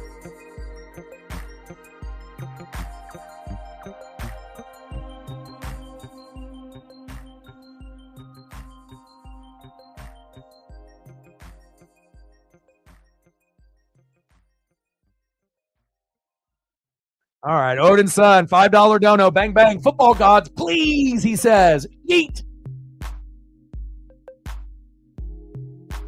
Stacks on stacks, racks on racks, little cactus jack, bang, bang.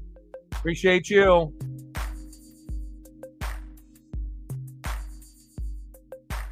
Shotgun set, man in motion. They got a little trips right. Going back to the opposite side, blockers downfield. Nice little rhythm there. Williams with the grab.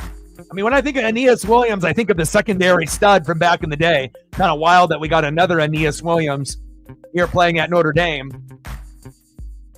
We're at 31, 69 to go.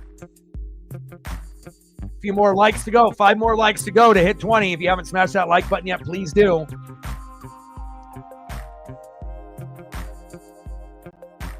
And I don't really think Penn State's defense is like elite. It's just that Notre Dame doesn't have the same kind of pieces in return. There you go. There we go. First down, Irish.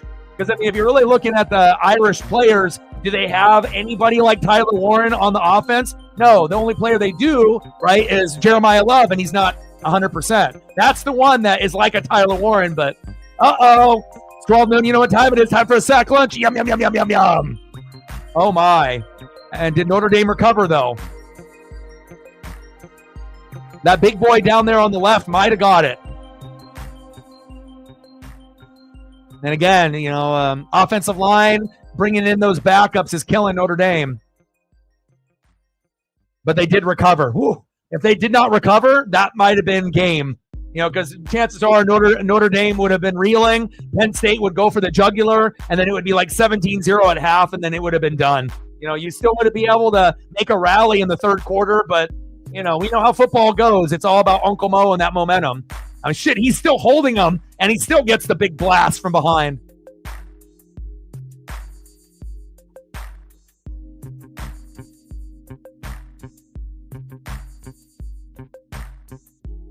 And obviously you got the backup in there. They're taking full advantage.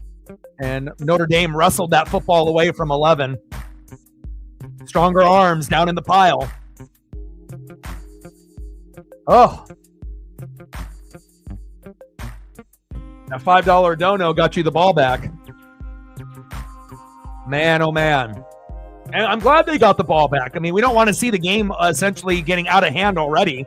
We need to get a big play here. Come on, Irish, make it a game. Minimum of 3, but I would love 6, okay? Shotgun set. 2 wide receivers on each side.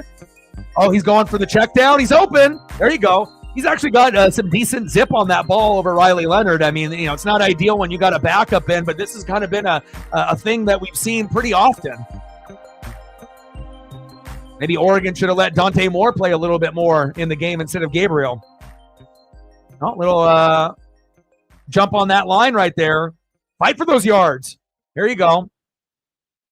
Complete to Evans for 5-6 yards. First down, Irish.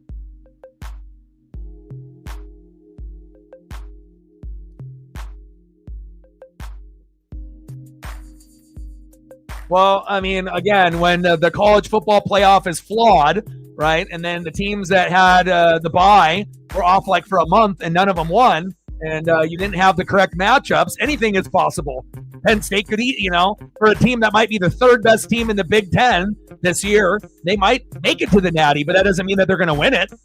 So, I mean, unless you like second place trophies. But they are having a good year, but it shows you NFL talent is king, and the more NFL players that you have that are elite, that gives you a better chance to win. Abdul Carter on defense, Tyler Warren on offense. The closest thing that Notre Dame has is Jeremiah Love, and he's injured. So,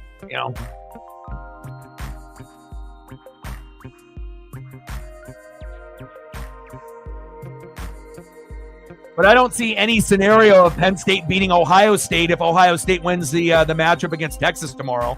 I think that they would be able to, make it interesting, but, I'm not sure if I could see Penn State being the champion of college football. I mean, third best team in the Big Ten, and they're the champions? Fuck out of here. But you never know. That's college football for you in the playoff. Anything can happen, right? It's not who you play, it's when you play them, and it's all about being hot and healthy at the right time, just kind of like the NFL playoffs. But the difference is in the NFL playoffs, they do it correctly based off the seeding and who you're supposed to play. So the college football committee just wanted to see Oregon, Ohio State in a rematch because they wanted ratings. Fact. All right, 10-0 Nittany Lions, but Notre Dame has got a chance to put some points on the board. But they have to be very good with their play calling here.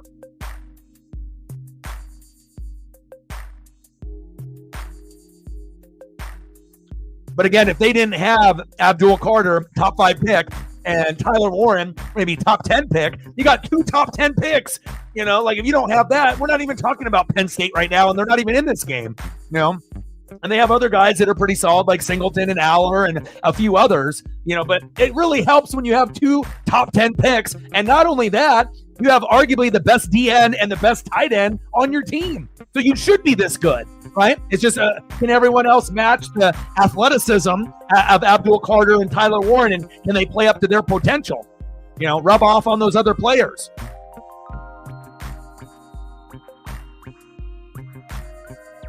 Now Penn State showing blitz. Audible at the line for Notre Dame. And flag on the play. 31:69 to go. Like, sub, donate, comment, share. If you haven't smashed that like button yet, please do. Help your boy out so we can hit the algorithm.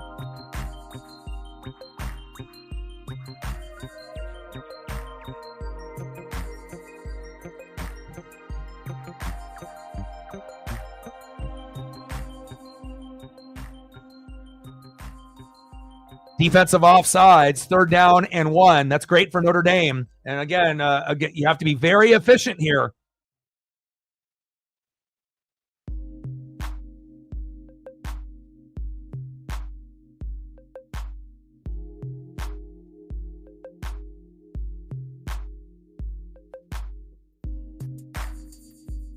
I mean, sometimes it'll end up being in the neutral zone. Sometimes you guys get antsy,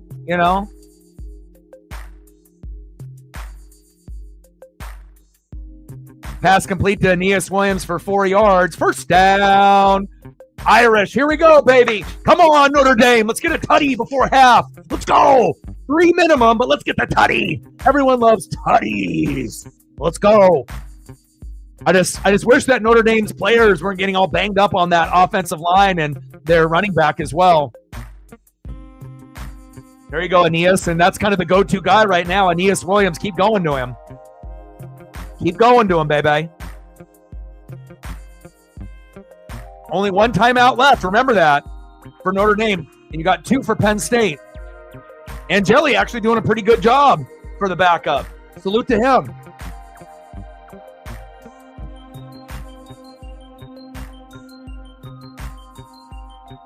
Oh, shit. The Kraken scored. Ooh, ooh, ooh.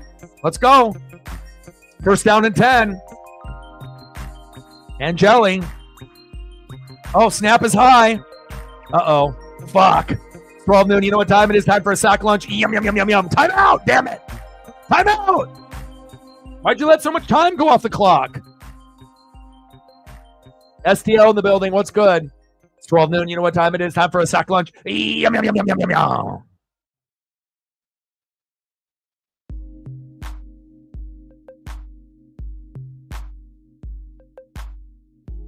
And you got to have a tight end on that side. You know, whatever side Abdul Carter is or their pass rushers, you need a tight end to chip, you know, rather than just a tackle going one-on-one. He ain't going to win that fucking matchup.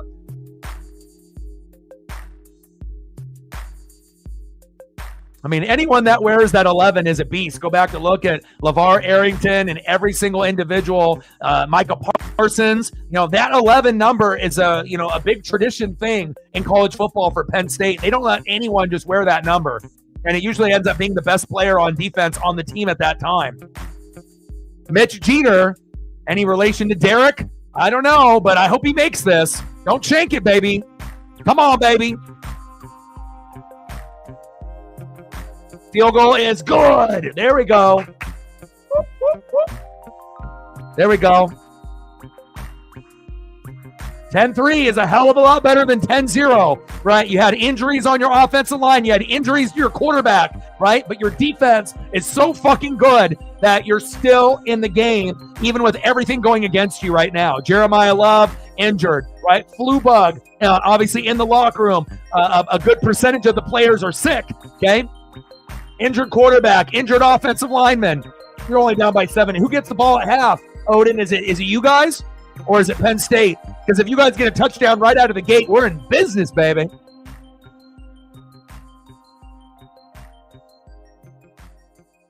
Be safe, my guy.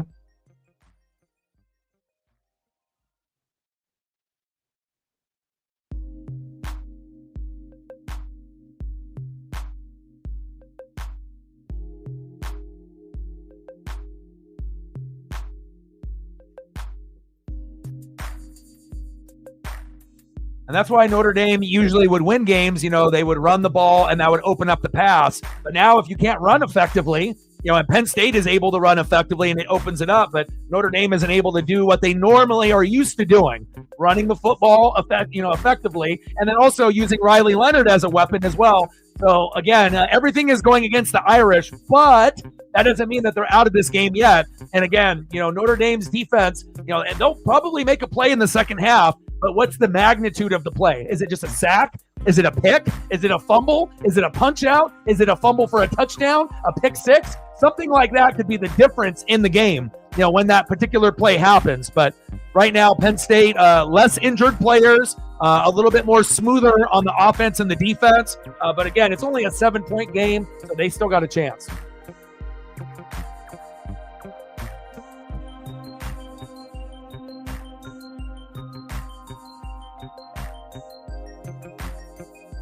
I know a lot of us were hoping for a little bit more points, you know, but again, defensive-oriented matchup. Tomorrow, Ohio State, Texas, we're going to have points in that one. But again, the points will open up in this matchup. But again, it definitely feels like, you know, it could be a 24-20 kind of game or maybe even lower than that, you know, based off what we've seen in the first half. I mean, points are very hard to come by with these defenses here.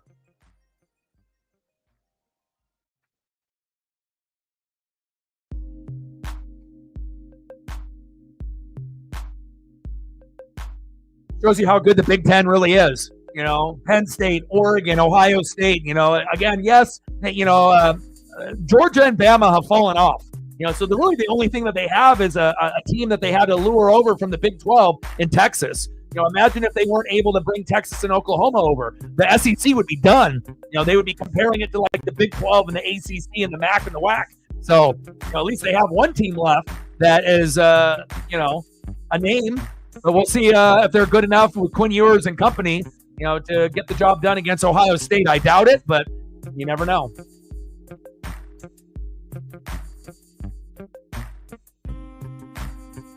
Oh, city bus. Just be safe, my guy. No, no point in risking a car accident or your health, by something bad happening, based on just a couple extra dollars. Everyone needs to pay bills and wants to have money, but you don't want to have anything, go backwards for you money-wise, just to try to get to work, especially if the conditions, Bezos don't care, He's got plenty of money coming into his pocket, but you be safe out there.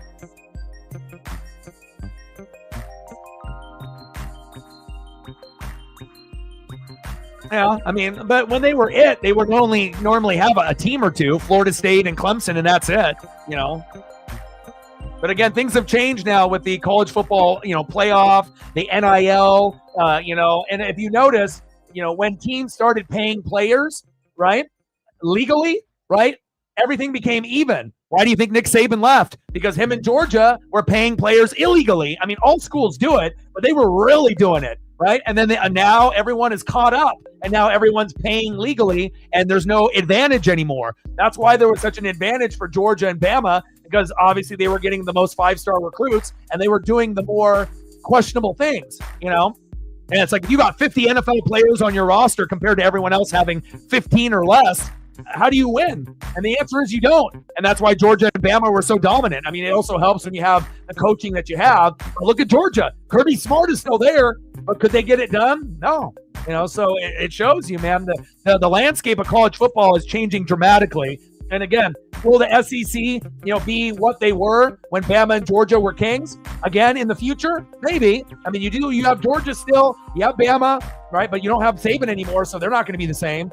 Georgia still has Kirby Smart until they fire him and try to lure Dan Lanning away, And again, Texas is probably going to be the best team in the SEC for years to come.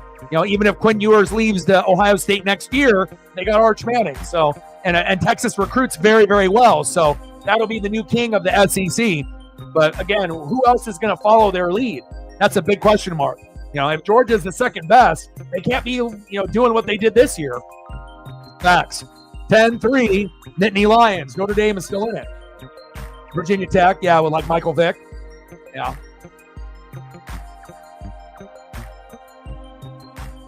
That won't happen. Yeah, it's nice that Belichick is there, but just because you have Belichick doesn't mean that, he's going to be a powerhouse. You might be able to get people that want to play, for him because it's Bill Belichick, but a guy that is such a hard ass with college kids, you think that's going to work? If the players have a problem with it, as NFL players and grown-ass men have a problem with it, and it all is fine and dandy if you're winning, right? You're winning Super Bowls with Brady and Gronk. But the moment that you're not winning anymore after Gronk and Brady left, last time I checked, they weren't really relevant anymore, and again, for New England. And so he'll make North Carolina better, but they will not be a powerhouse. No way in hell. Like I said, they'll be better than what they have been, but it's not like they're going to be a top 5 team. And if they end up being a top 5 team, it's going to take a long time for that to happen. Because I still think that there's going to be schools that people would rather go to. Bill Belichick sounds all fine and dandy until you actually are in the locker room and he's yelling at you, and then they say, fuck this, I'm transferring. And you watch in the next couple years, there's going to be some big recruits that'll say, yeah, I want to play for Bill. And then halfway through the season, goodbye, this guy's too much of a hard ass. I don't want to do it. Some guys are really good at coaching men, but it's a very rare breed to be able to coach young men as well as men with egos that are millionaires, And again, you have Pete Carroll, you got Jim Harbaugh. That's about it. Most guys are only good at one or the other, not both. So remember that. I feel that, more than likely he'll be a failure rather than be a success, But again, if you think North Carolina is going to be the next Alabama, Alabama now? Yeah, they could be like Alabama now and not be good, but they'll be better than what they were. But there's no way in hell North Carolina is going to turn into a top 5 team. And if it is, like I said, it'll be years down the road. But I don't see it, man. Just because you have Bill Belichick doesn't mean everything's turning around. Because if he was so good, right? If he was so good, then how come they weren't relevant after Brady and Gronk left?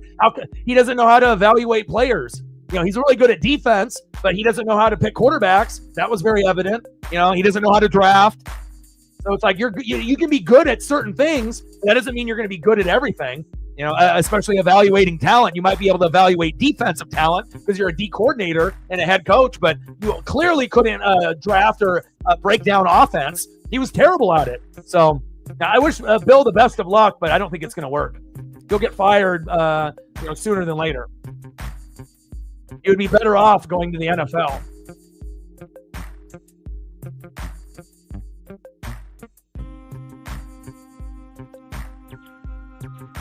But also, too, Harbaugh left, and then you saw Michigan lose games, but at the end of the year with Moore, they beat Ohio State and then, ended up beating Bama. They were the best team that had a lot of losses, a team that had 3, 4, 5 losses. Michigan was the best team in college football that had a shitload of losses. If Michigan would have played almost any of these college football playoff teams when the playoffs started, like in that first round, Michigan probably could have won against half of those opponents, maybe even more.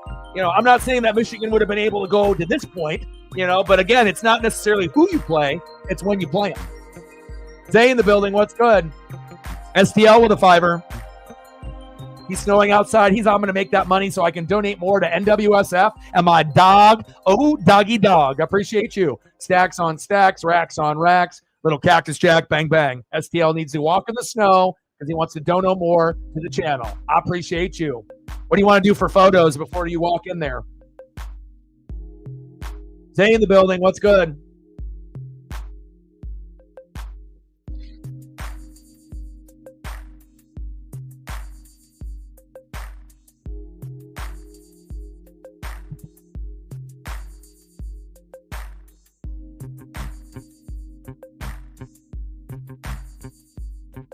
Well, let me know what you want to do, and I got you photo-wise before you go in.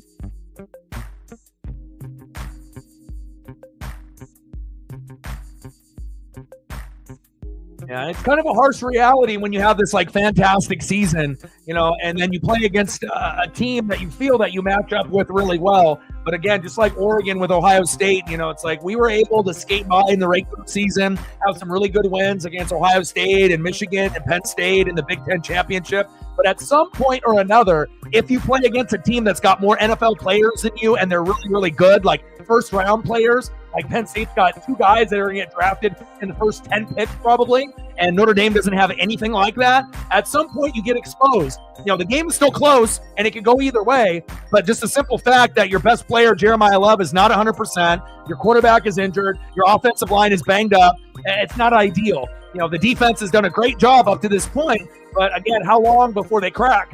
It's like a bend but don't break a defense, but Notre Dame needs to put up points. They need to get a touchdown, and hopefully they get one in the beginning of the second half. Skeens, I got you. You have Skeens, I have Livy Dunn.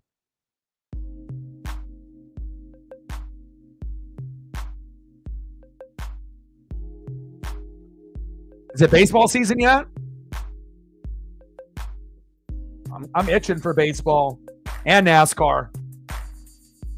I saw the debut of the prime car for Chase Elliott yesterday, getting rid of the Hooters contract and going with Prime. So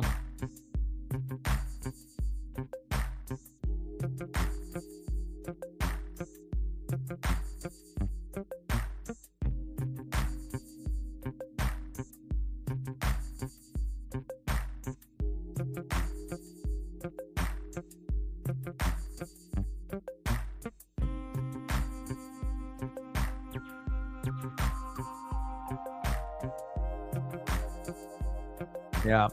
O-line and D-line. Winning the line of scrimmage is key, and Penn State's winning both of those categories. But this is a stud right here, my guy. This is the biggest phenom at pitcher that we've seen in the last maybe 25 years. Better than a Strasburg, and hopefully he doesn't tear his arm up, with any type of ACL, MCL, PCL. Hopefully he can stay healthy. And I hope that he ends up being one of the, top 5 pitchers with Scooball and a few others. Sale, it would be really nice if you can have those guys, all of them with the letter S in their name. Coincidence? I think not. Sale, Skeens, and Scooball. They special. And the Skeens baseball card market is just going through the roof right now, too. Like, his autograph stuff is going to actually hold value. A lot of times when a pitcher ends up being, pretty good, usually the value will go down at some point. But for Skeens, not just for the simple fact that he's with Livy Dunn and how good he is, but I feel like his value will be able to stick. And it's pretty rare for a pitcher to be as collectible as like outfielders or first basemen, where you can still have people wanting to grab your cards, just as much as a Shohei Ohtani or like an Aaron Judge. That really shows you like how much of a, impact that he's had on the MLB game. Skeens. Oh. Now make sure you smash that like button too, STL, if you haven't done it yet. You too, Zay. Yeah, I know you were rooting for a Big Ten, Natty.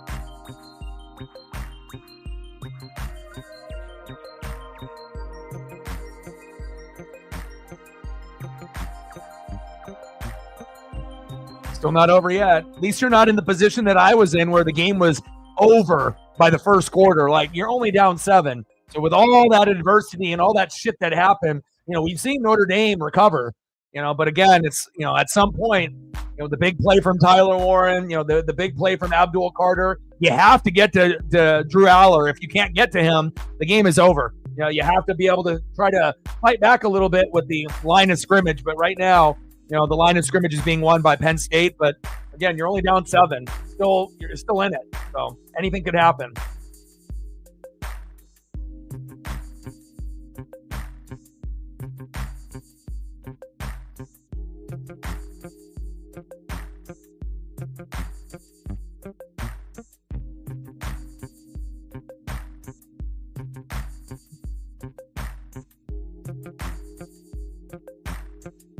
What do you want to do for photos, Odin?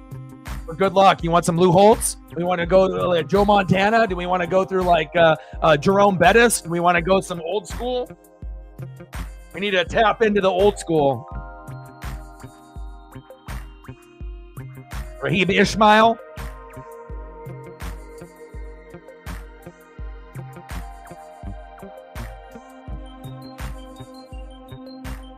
Hey, it's me, Lou Holtz.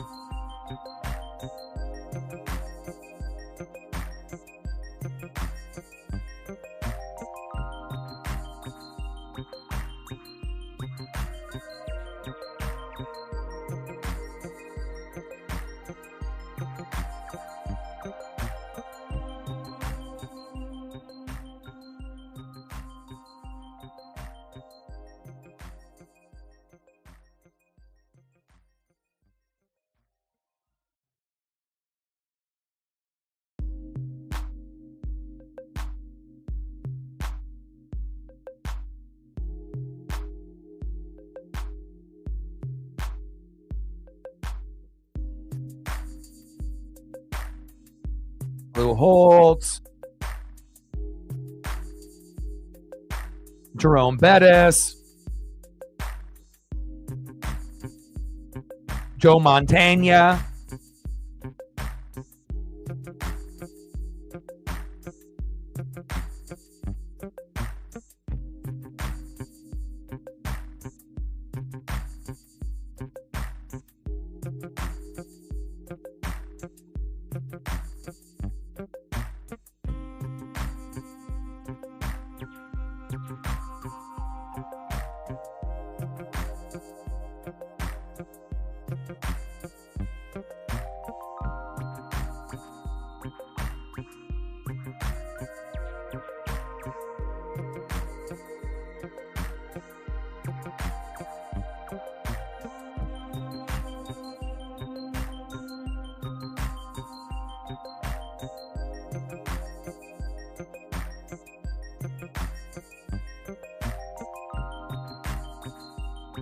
Jeff Samardzija.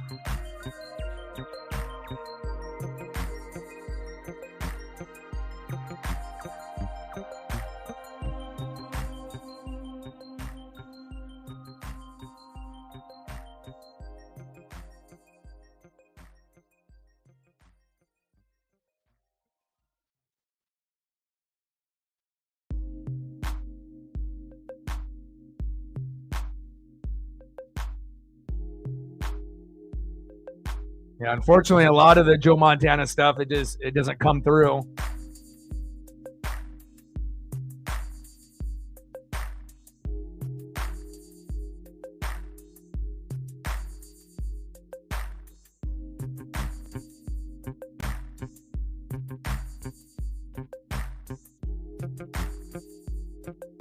Gosh, I'm trying to pull them, but none of them want to convert. They don't want to convert.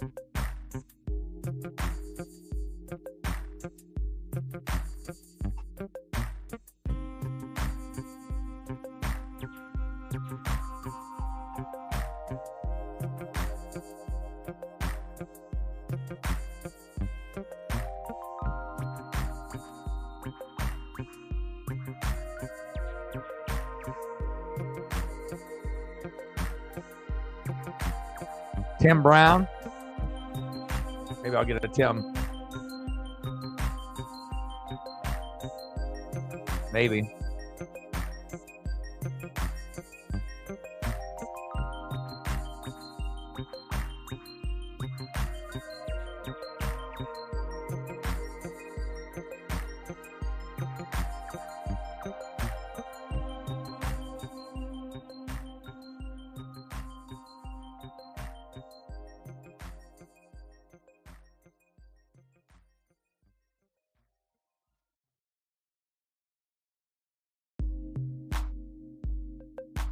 Six-two, brutal.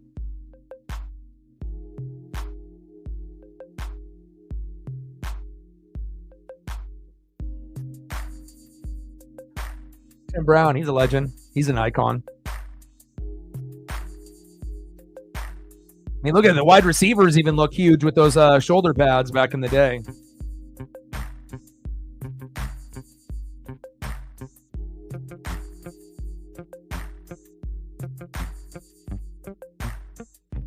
All right, baby.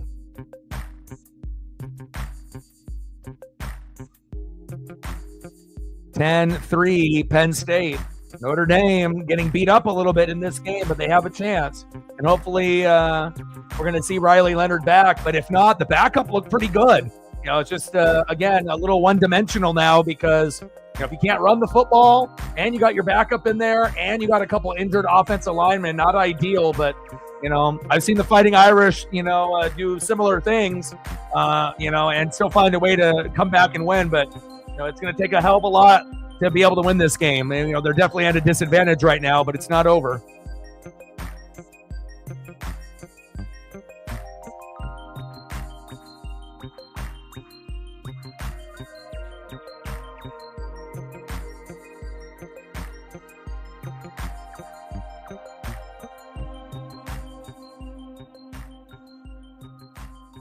All right, I'm going to go check up on Paisley real quick while we have like a moment. Make sure she's doing okay. I got to be a good dog daddy.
All right, I'm back. Looks like just in time, too. Got to give Paisley some dinner, some fresh water, some hugs and some kisses. Wrapped her up in a blanket. And here we are.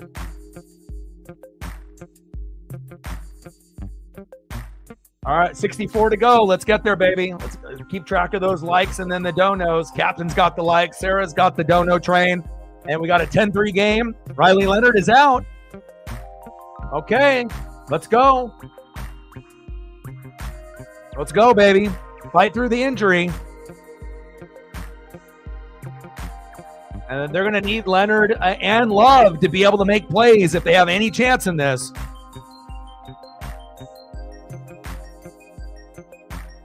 And a delay a game to start it off. Fucking A, Notre Dame. Are you shitting me? You don't want to come out of the gates with a fucking delay a game or a false start. Fuck. Golly. Love for 6 yards. Second down and 9 at the Notre Dame 26.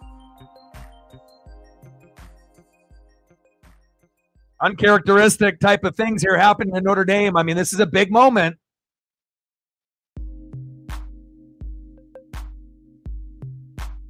But it shows you how important it is to dominate the line of scrimmage, regardless on what players you have at quarterback, running back, wide receiver, tight end. You know, if you win the line of scrimmage, you win the game, period. There we go. Love. First down. Fighting Irish. Move the trains.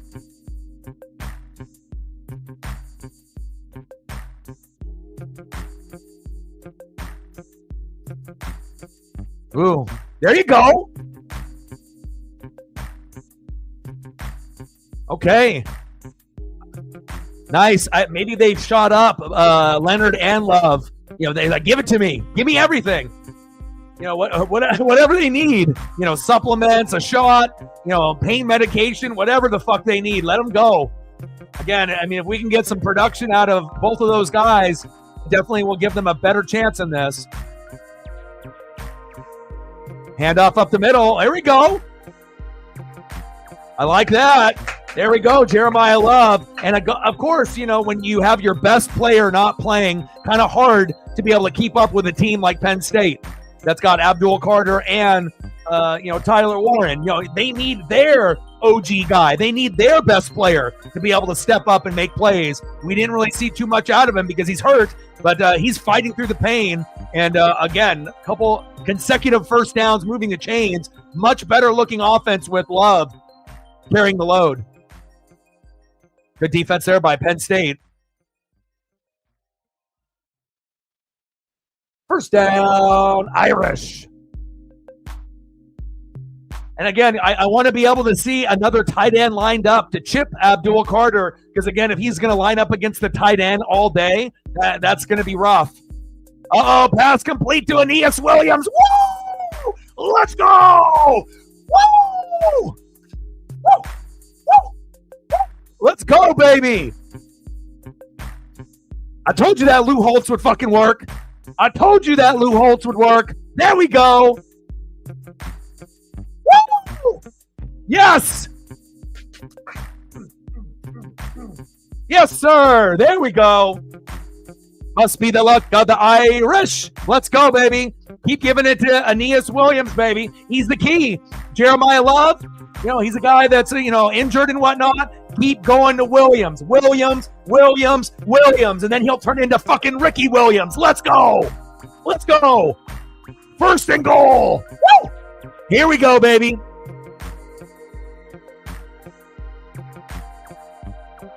Let's go.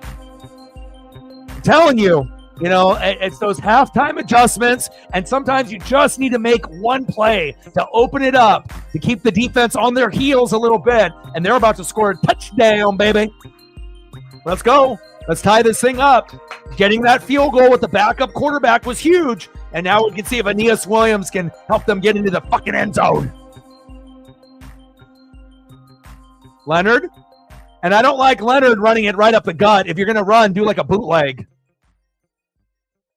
They already blew the play dead prematurely. Second and goal. Whistle too soon. Boo! Boo! Let them play. Tush push. Tush push. Let them play.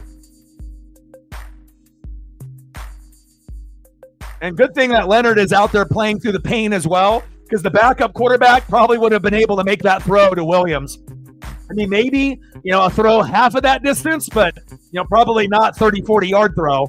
I mean, it's possible, but, I think the backup did a hell of a job to get them to 3. But let's see if we can tie this fucking bitch up now. Let's go. 2nd and goal.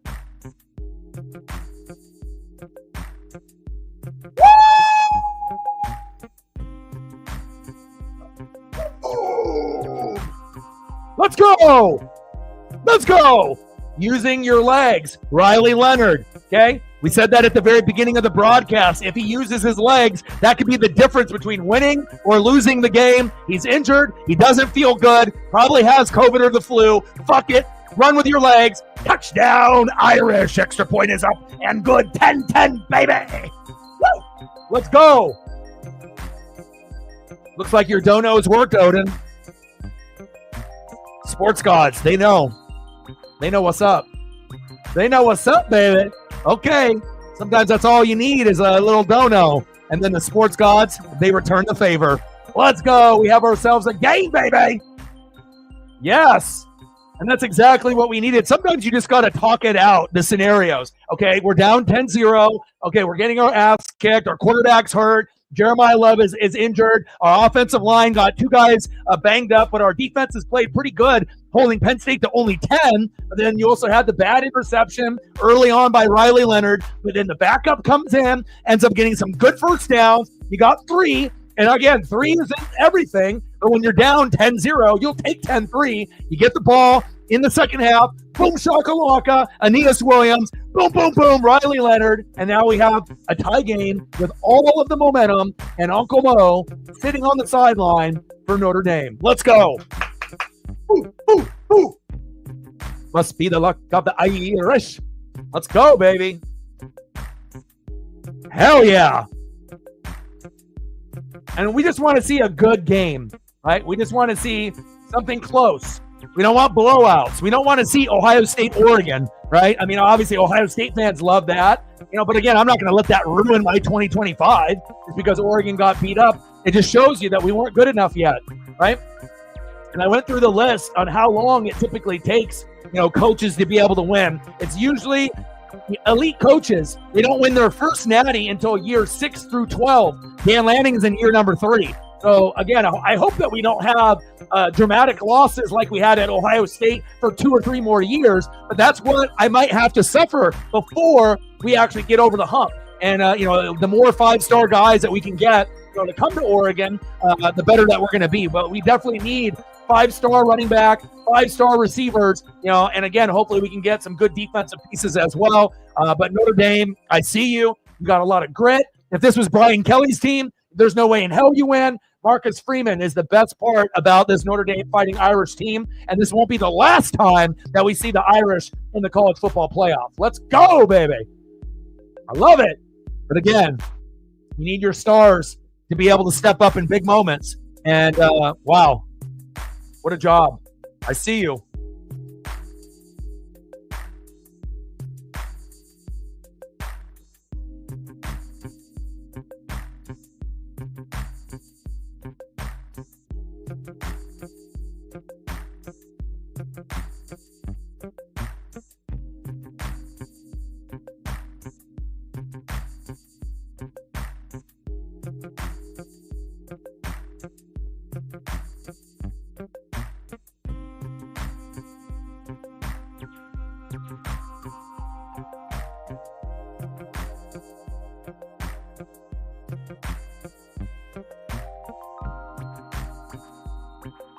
That Tim Brown helped. That Lou Holtz helped. That Joe Montana helped, baby. Sometimes you just got to sprinkle in some greatness. I see you, Lou. It's me, Lou Holtz. I see you, my guy. Riley Leonard. Aeneas Williams. Let's go. Hell yeah. We have ourselves a game now. It took a while, but that's why these games are exciting, when they're defensive-minded, right? When you have a defensive-minded matchup, yes, it might be low scoring, but every sack, every fuck-up, every big first down, and every big score means even fucking more when it's 10-10. Everything on the line to be able to go to the fucking natty. Let's go. Woo, woo, woo. All right, Penn State, your turn.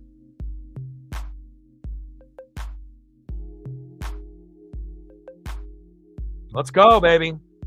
Like, sub, donate, comment, share. Help your boy out. Let's go, baby. 5 for 13. It's not like Aller is having a great night. 53 yards. I mean, they really rely on Singleton to get him the yards, and then every once in a while, Tyler Warren to bail him out. There we go, Irish. There's that defense, baby. And the key to the game might have to be Penn State having to throw the ball, but that's what Notre Dame is great at, pass defense. They are the number one, scoring defense, and the number one, on obviously turnovers on defense, turning that into points. So as far as scoring defense, Notre Dame is number one. They average about 5 points, based off, their interceptions as well as what it turns into. So every time they end up, getting a turnover, it typically leads to points. Aller, throw to the sideline. Oh, you can't bear hug him. Tyler Warren, 6-yard gain, 3rd down and 2.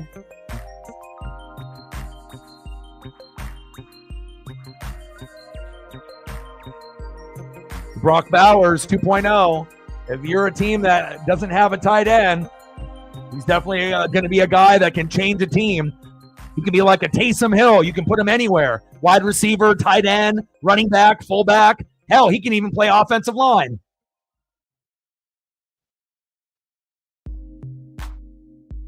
Allen. Woo! Big stop. Allen. Okay. Fighting Irish starting to get a little alive now. Again, Uncle Mo is a motherfucker. Once you have Uncle Mo on your side, it might be for a play. It might be for a drive. It might be for a quarter. It might be a motherfucking half. So we'll see how this momentum rolls, but it's all Notre Dame at the end of the first half and the beginning of the second. Now, can they score again to put the pressure on Penn State? Let's find out. This game is getting spicy. Good fair catch there at the 30.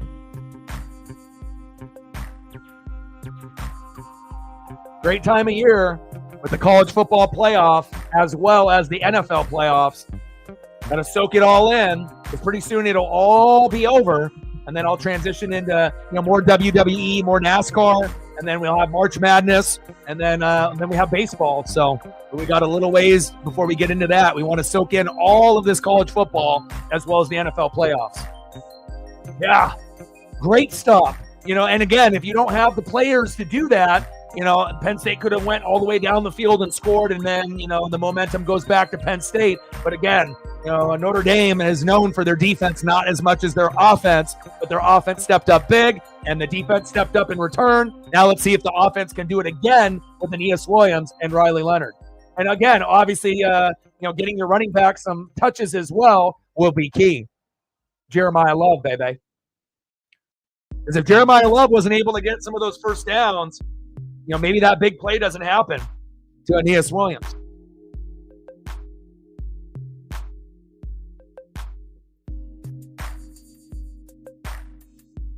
Keep it twisted.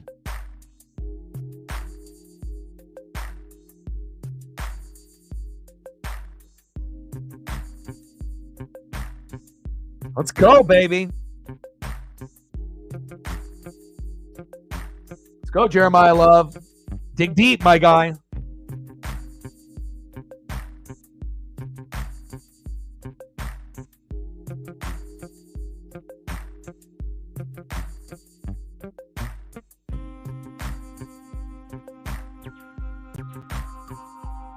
It's a fire photo.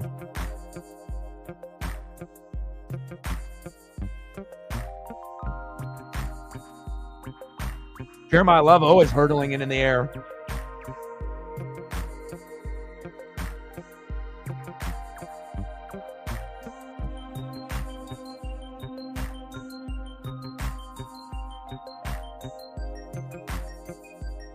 Indiana saying, come back, Jeremiah, come back. He says, see ya.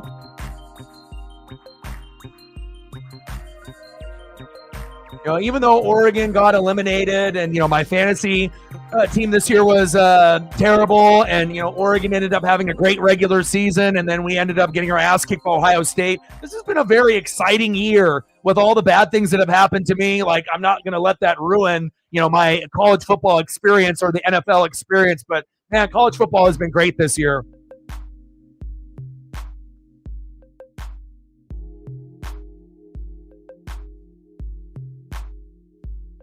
Okay, baby, let's go.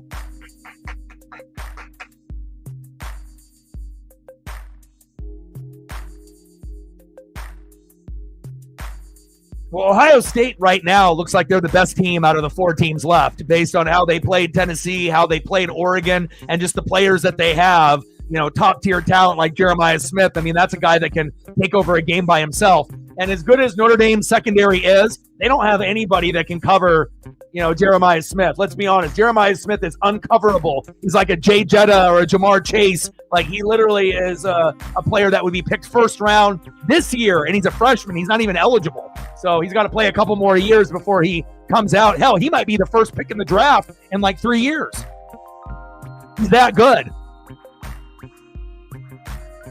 I mean, Jeremiah Smith is insane, and he's a freshman. Just imagine what he does next year and the year after. And if they get a better quarterback than fucking Howard, like if they have a C.J. Stroud throwing to him, then all the records are going to be fucking broken. And Quinn Ewers, shit, he might end up hopping ship and going from Texas to Ohio State. You know, there's like $5-6 million on the table in an NIL deal from a few different teams. I guess it's just a personal choice if he wants to stay or if he wants to go. 3rd down and long.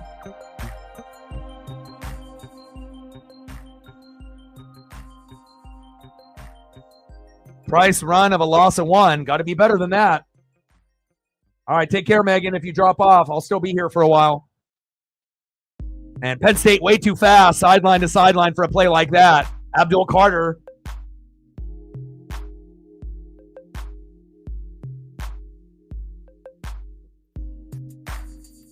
You know, we're the only team. You know, we're the only team to go 4-6 back-to-back years and then win the division. So, you know, it's not how you start, it's how you finish. We don't have a defense, but I hope that, you know, I hope my guy, you know, can finally be healthy, Antoine Winfield Jr., because I haven't had him for almost half of the season. You know, I missed Mike Williams for a month and didn't have, you know, arguably the best secondary player in football, you know. But, again, we'll see. And complete. Good defense there by the Nittany Lions. Trying to take that momentum back. 4th down and 10 on the Notre Dame 41. But, you know, when you have Antoine Winfield Jr., it makes a huge difference. And I think that, you know, we match up well against the Commandos. I think we can win that game. But can we win the next round? I mean, I don't know. You know, like, I'm being real. You know, just because it's my favorite team doesn't mean that I think that they're good enough to go to the Super Bowl or the NFC Championship game. But, you know, again, I'm hoping that we can end up beating the Commandos. But again, if Jaden Daniels goes off, it could get ugly. We could get our ass kicked. So I'm just hoping that we can keep it close and have it be an entertaining game. Oh, shit!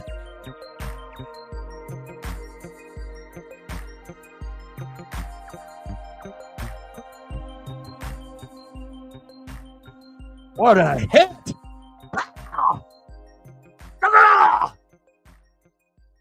Oh, my. Cold clocked the shit out of him. That's the shit that I kind of like. It reminds me of watching football back in the 80s and 90s. Oh, my. Let's go.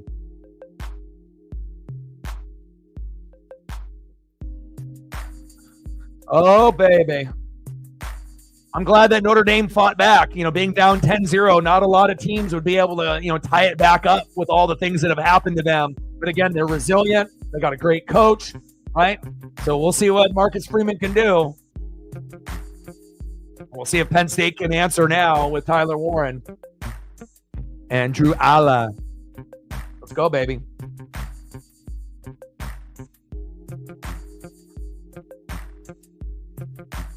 I'm excited for the next few days. Tomorrow is going to be so fun. Ohio State, Texas doesn't get any better than that. I mean, besides Oregon and Texas, that would have been a good one too if we were able to win. But we know Ohio State obviously earned it. They deserve it. They played great. And then obviously as we go into the NFL for the next 3 days after that, I'll be watching all these games. Chargers and Texans at 1:30 should be pretty close. Steelers and Ravens, we'll do a stream for that on Saturday night. I know the Ravens are going to beat the shit out of the Steelers. The Steelers have 0% chance to win, and they're the worst team in the playoffs. So we know the Ravens are going to beat the brakes off of them. And then you got Broncos, Bills, same thing. Eagles, Packers will be close for at least a couple quarters. And then you got the Commandos and Bucks, pretty even matchup there. And then Vikings and Rams on Monday, and we'll watch Monday Night Raw at the same time. So definitely going to be fun. So we'll do Vikings, Rams on Monday with Monday Night Raw, Commandos and Bucks on Sunday night. Definitely we'll be watching Packers, Eagles, and Broncos, Bills. But I assume the Bills and Bronco game could get ugly like the Ravens-Steeler game, but we'll see. And then hopefully Chargers and Texans ends up being good for the first playoff game. Chargers, are the better team. But what team is going to show up? Is the good CJ Stroud going to show up, or is it going to be the one that we've seen in the last few weeks? But we'll see. But there's only one team that, is the worst team in the NFL playoffs that went 0-4 in December and January, and that's the Steelers. And maybe they should have made the move to Justin Fields. But the thing is, even if you have Fields, you're not beating the Ravens, So, again, you can have a defense, right? You can have a defense. But again, even their defense can't get them wins just by themselves. So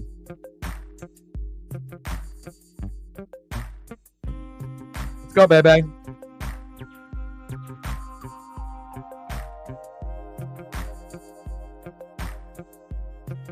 Aller pass complete to Tyler Warren for 22 yards. First down.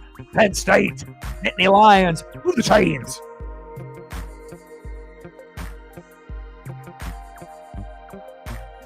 Yeah, this would be a great time in this quarter or next quarter to get a stop. But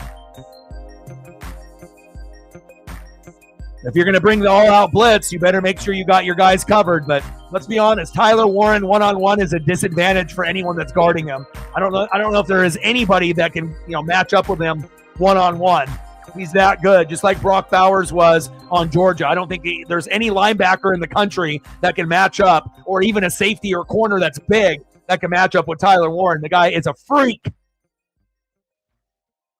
I mean, if the Colts or the Hawks got a guy like that, that could really change everything for you guys. I mean, obviously you both need better O-lines, especially Seattle, but obviously he's a pretty good blocker too, but he could give you that extra weapon that you need, especially if Lockett might not be there next year. His career is kind of winding down. So Cole in the building, what's good? But I would say probably the Hawks and the Colts are two of the top three teams that could use him. There's other teams that need a tight end, but both of your guys' teams need a tight end bad. You haven't had a tight end this good in a long time. I mean, you had Dallas Clark, and you've had some over the years, Sarah, but the Seattle's never really had a good tight end, ever. So this would be a great opportunity to actually get one and have it pay dividends in year one. Aller, good protection up front. Get his ass! Yeah! Get him! Yeah! There you go. It's 12 noon. You know what time it is? Time for a sack lunch. Yum, yum, yum, yum, yum, yum, yum, yum. There you go, Irish. Ooh.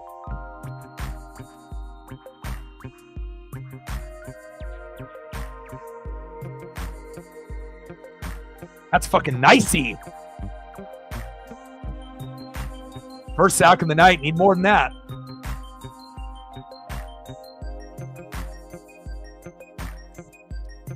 Great defensive stop. Momentum. Uncle Mo back in Notre Dame's favor. Now you need to do the same thing that you did on that drive that was successful, right? Jeremiah Love needs to get you some positive yards, right? And then you need to be able to find Aeneas Williams. That's been your guy today.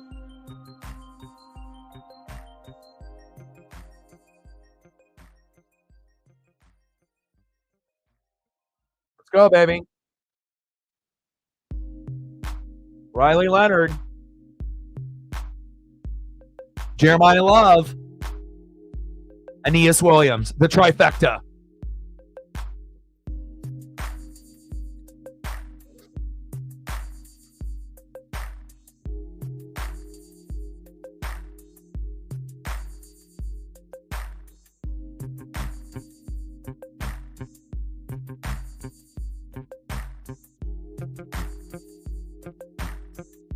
Where are we at the likes? We got to be getting pretty close to 20. If you haven't smashed that like button yet, please do. If you're in the room, you got a backup account. Help your boy out. What do we need? We need 2 more. I know there's got to be at least a couple people in the room that haven't done it yet. There we go. Now we need 1 more. We're at 19. 1 more to get 20, and then we're in the algorithm. Let's go, baby.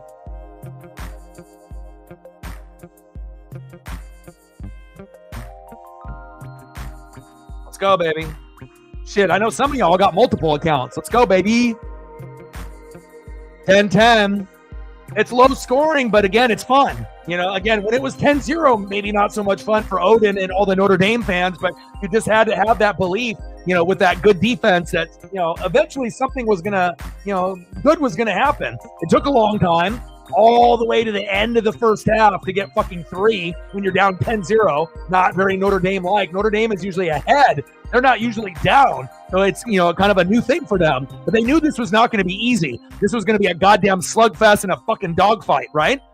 And they fought back. And then that opening drive, Marcus Freeman, getting Jeremiah Love to get those painkillers or whatever the fuck they gave him, 5-6 shots. I don't know what the fuck they gave him, but they gave him enough to get some good explosive runs, to open up the passing game, deep throw to Williams, and everything was clicking on that last drive. And then you got the touchdown, and that's exactly what they need. Hell, even 10-6 would have been good, but to tie it up 10-10 really gives you the belief that Notre Dame can win this. But again, the defense has to be able to step up, and the O-line and the D-line for Notre Dame have to be better. They got their first sack lunch, in the obviously third quarter. It's like a drive ago, but they need a couple more.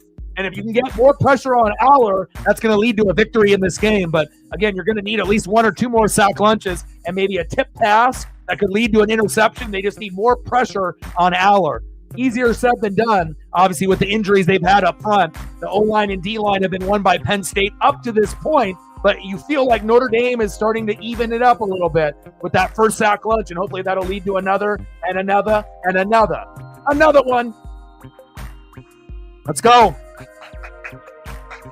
Great 5 days of football. College football playoff today. College football playoff tomorrow. Orange Bowl today. Cotton Bowl tomorrow. Then we got multiple games on Saturday and Sunday. And then you got Monday's game. Boom, boom, boom. Let's go. First down and 10. Irish. Leonard complete to Evans. 9 yards. Second down and 1 at the Notre Dame 37. Let's go. Let's go.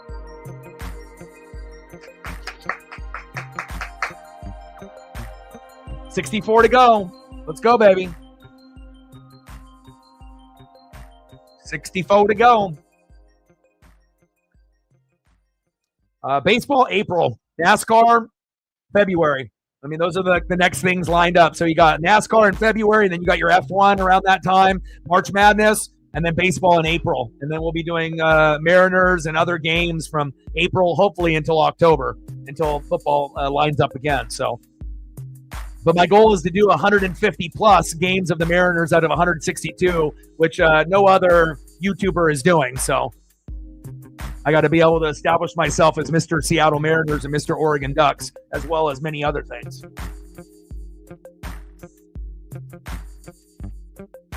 Yeah, F1 back in March. March Madness on top of that, too. So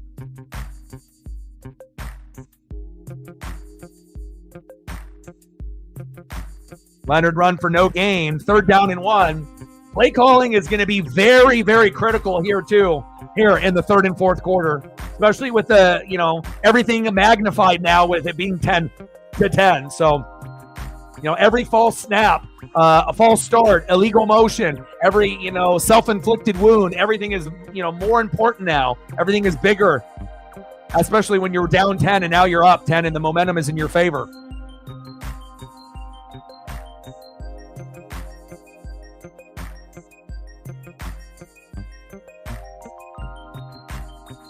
Mariners haven't done anything because they're stupid. They have a horrible owner that needs to sell, which is like a lot of our favorite teams that we have, where we have a horrible owner or horrible GM or not good managers or coaches. But that's the Mariners for you. It's like we're wasting our prime with this pitching staff that is World Series. Like we have that talent, but again, we can't hit. So if we can get the right type of hitters together, we could make a run.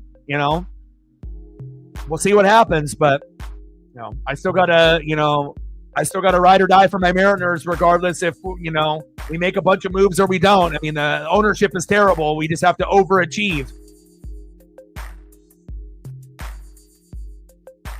Leonard run for 1 yard. First down. Must be the luck of the Irish. Move the chains. Let's go.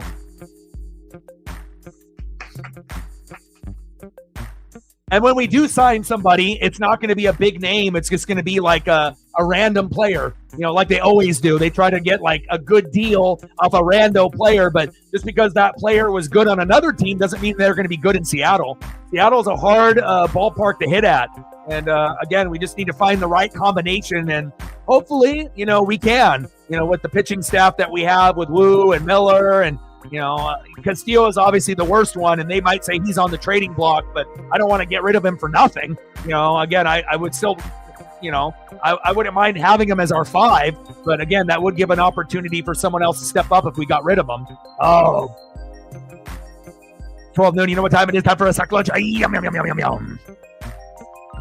Second down and 12 on the Notre Dame 37. Well, we need more than just that. There's a lot of guys. Garver needs to go. Polo needs to go. A lot of the guys that, they picked up were, again, some teams know talent and some teams they don't. Some teams know how to evaluate people and some teams are just stupid, clueless, and cheap. And unfortunately, that's what the Mariners are. Stupid, clueless, and cheap. They would rather profit, rather than try to go for a World Series, which is really sad as hell because we have a lot of fans that truly do care about the team, like myself. And Reflect and Captain and a few others.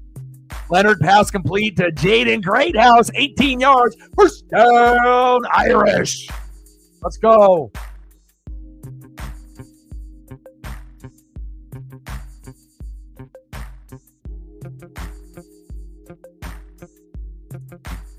Oh, Toto Wolff birthday.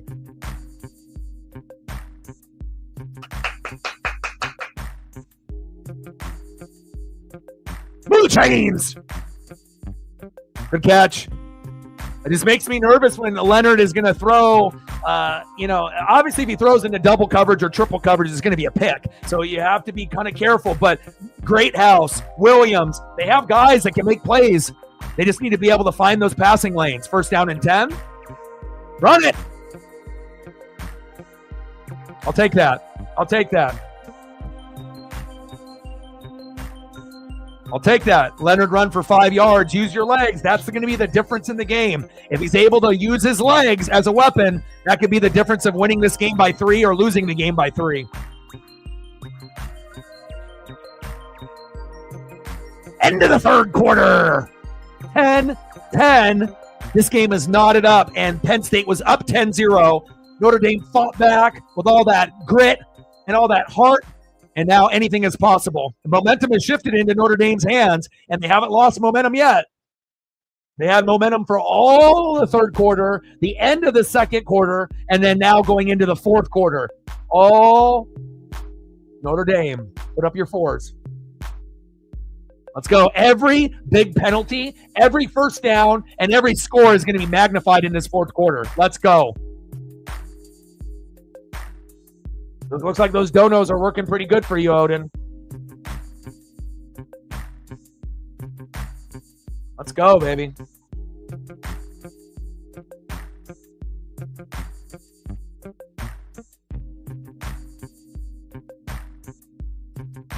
And plus, if Notre Dame ends up winning the game, if they win, they have a better chance against Ohio State than Penn State. Because if it ends up being Ohio State, Penn State, you already know who's going to win that. And it could get ugly. But at least with Notre Dame, with their defense, it could end up being a little bit closer. But this one isn't over yet. And Tyler Warren, he still has something to say about it. But it's not like Aller is, turning heads. He's okay. Like a lot of the quarterbacks, that are out there, okay. They'll have their flash game here and there. But really it's coming down to the other guys like Abdul Carter and Tyler Warren.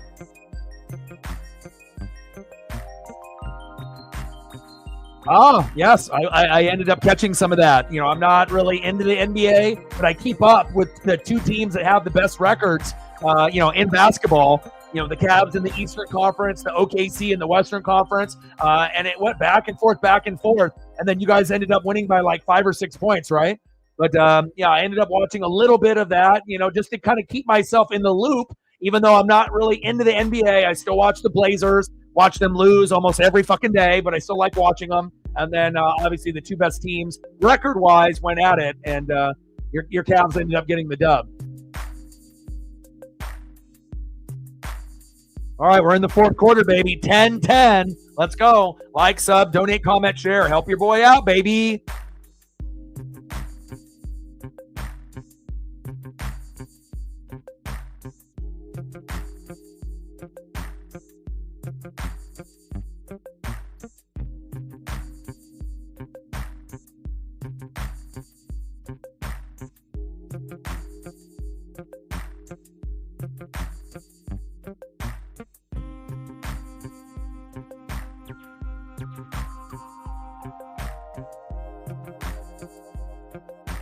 We gained a sub.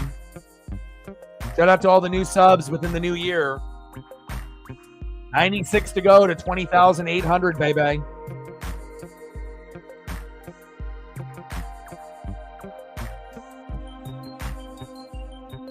Oh my. 30 lead changes. Wow. Do you think that that's going to be the NBA Finals matchup? Based on what you've seen this season, I mean, they look like the two best teams clearly, but obviously, they're going to have to go through the gauntlet in the playoffs and whatnot, but that would be an entertaining NBA Finals. Maybe not what people anticipated going into this year, but definitely entertaining teams, considering a lot of the NBA teams don't play defense and, are kind of boring to watch, but those teams are actually can watch them. Woo! There we go. There we go, baby. Yes, sir. Jaden Thomas for 19 yards. Oh, baby, first down and 10 on the Penn State 16. And guess what? Notre Dame's about to go 6, baby. Agreed. You're right on it. You took the words right out of my mouth and what I was thinking in my brain. Exactly. Great play call there by getting Jaden Thomas, the wide receiver, the ball in the backfield. Sometimes you got to mix it up, baby. First down and 10, man in motion. They got Penn State on their heels right now. Leonard. Oh, just out of reach, incomplete. And there's a flag on the play. Now, if that was Tyler Warren, he might have caught that, but I think that's PI on the secondary.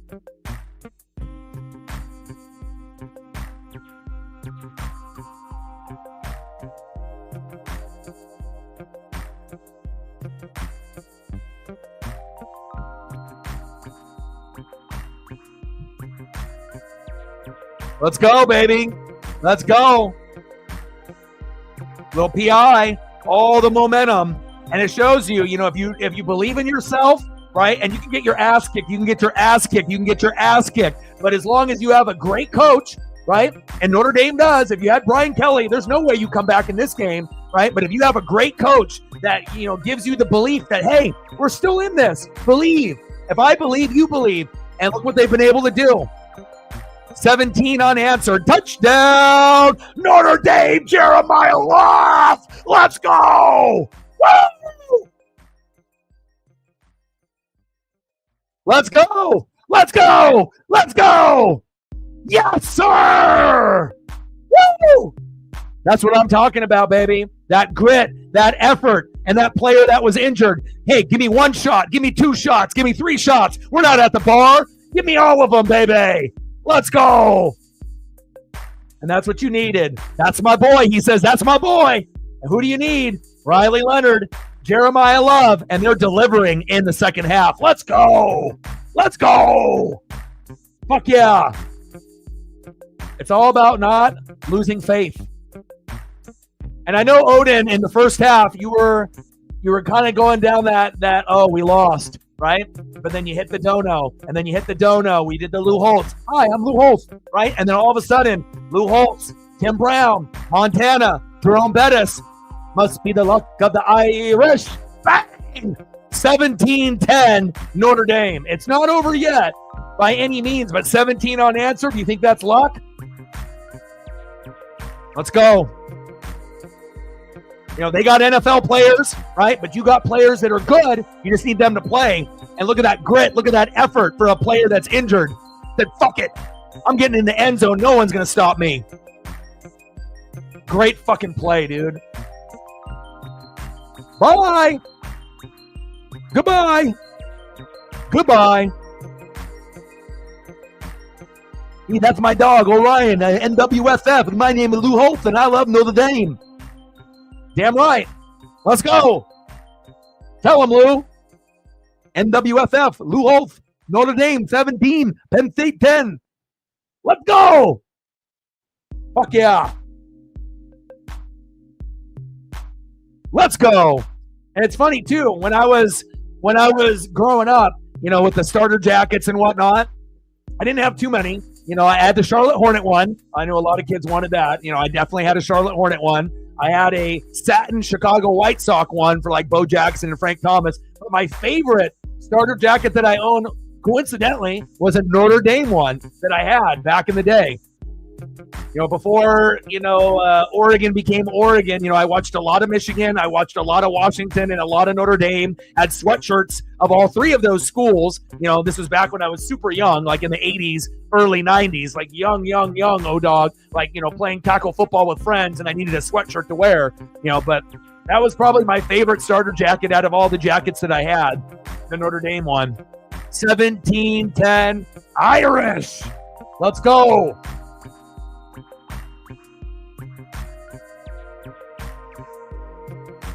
And Notre Dame playing against Ohio State would be a better natty than Penn State, Ohio State. I mean, unless Texas wins, but we'll see. But again, this is the best coach Notre Dame has had since Lou Holtz. Think about that for a second. This team is going to be in this kind of position for, as long as he's there. Floater, Tyler Warren. First down, Nittany Lions. Is he injured? Is he banged up? Did he get the wind knocked out of him? Aller to Warren. Great play. No one can cover him one-on-one. He got away with a push-off. Where's the push-off? Where's the penalty for the push-off? Oh, he might have been concussed. His head, and maybe that's a karma for that push-off. Bang! I hope he's okay. Yeah, he might be concussed.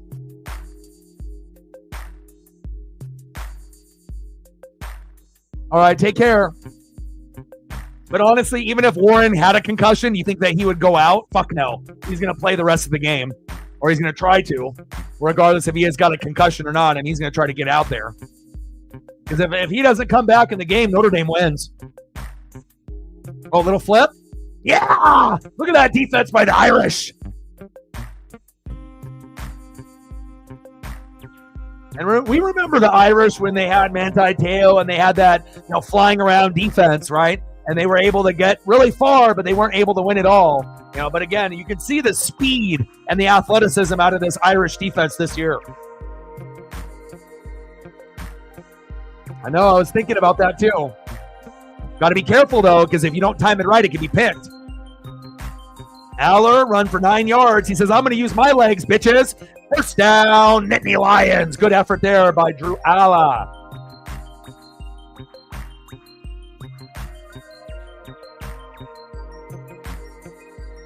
Good 9-yard run.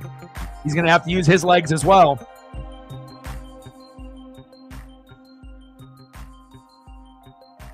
Shannon in the building. What's good?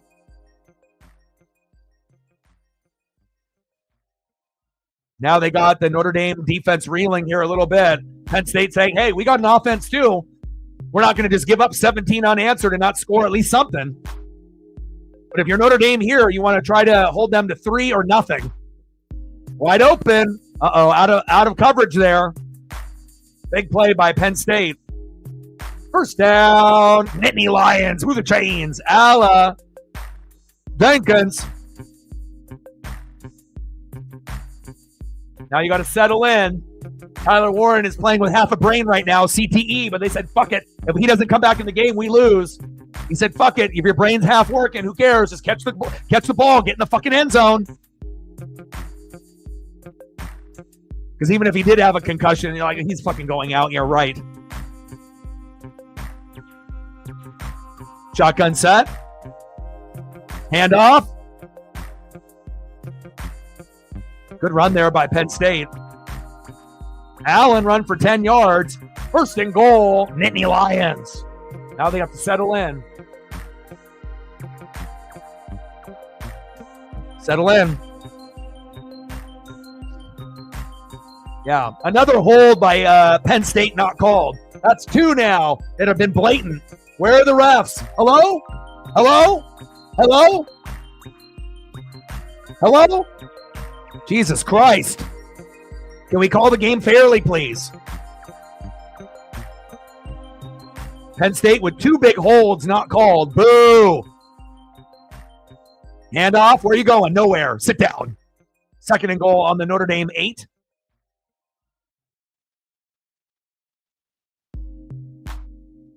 Oh, nobody's counting out Penn State, but if you have to cheat to win.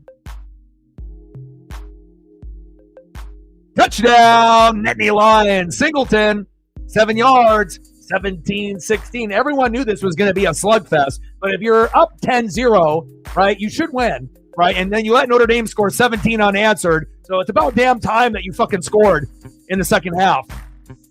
Nice run there by Singleton, and we have a game. And this is exactly what we wanted. Every single point matters.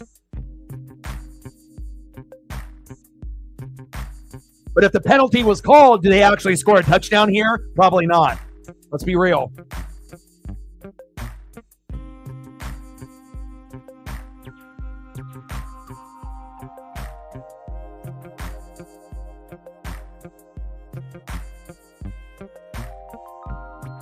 Good touchdown by Penn State, but I still don't like holding not being called. That's 2. We're going to be keeping track, and that's the only 2 that we've noticed. I just want it to be fairly called. Extra point is up and good. We're knotted up at 17. And again, tomorrow's game could be the same thing, except that, probably higher scoring. And it could go either way. And we're going to figure out what team has the best coach in the fourth quarter, because that's what's going to come down to. Is it be James Franklin, right? Or is it going to be Marcus Freeman? We're going to find out.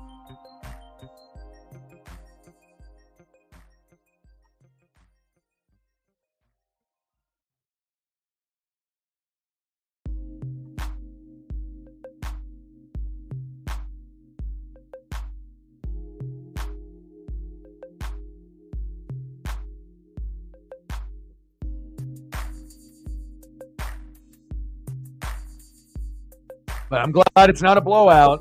I'm glad that we're actually getting a quality game here. It took a while for Notre Dame to kind of get into a rhythm. But this is the most even matchup in the college football playoff up to this point. We haven't seen a matchup this dead even up to this point. This is the first one. And then hopefully tomorrow we'll be saying the same thing. Swag, swag, swag, swag.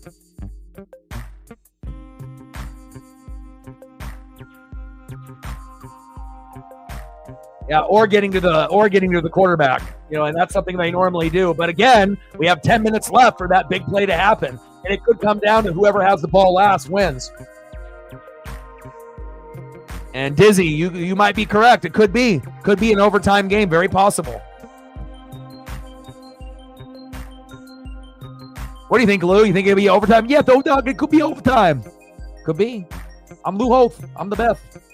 Let's go, Lou. 17-17. We're tied up, baby. Let's go.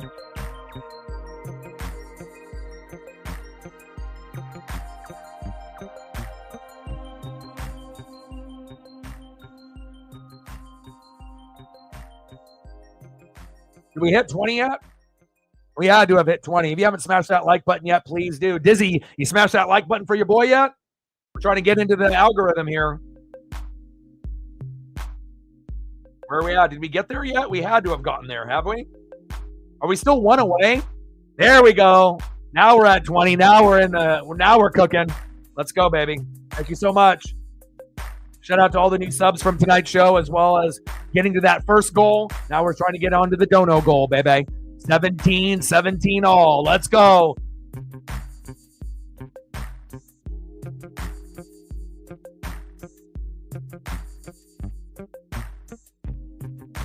Like, where the hell are all their college football fans? This is the best thing that's on. Like, I'm a little shocked that the numbers are as low as they are. You would think that people actually care about the college football playoff, even if your team isn't playing. This is a great matchup. But again, some of us love college football more than others, right? And again, I'm happy to try to do as many games, not just Oregon, because I pay attention to all the names, all the coaches, all the players, in the top 25, and even teams outside of the top 25. Maybe we're just a group that loves it more than everyone else. But if it continues to stay like this, close, we could hit the algorithm at any given moment.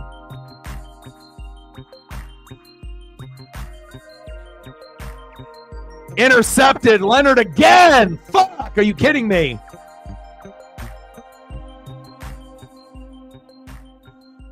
Oh, my. Leonard with 2 picks. What are you doing? Oh, boy. How's Notre Dame going to have the holds against them and then they have 2 picks thrown? Come on. Good coverage here by Penn State, showing like they're going to blitz and then fading off. And Leonard, you got to be better than that. Who the fuck are you throwing to in triple coverage in a zone, you fucking dummy? Jesus Christ. Who are you throwing to? They got a fucking diamond of guys, 3 guys in the area. Why are you throwing there?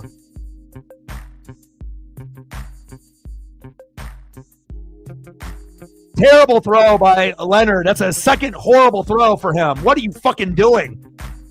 What are you doing?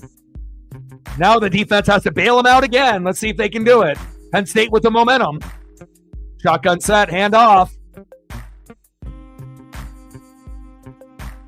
Allen with a 4-yard gain, 2nd down and 6 on the Notre Dame 35.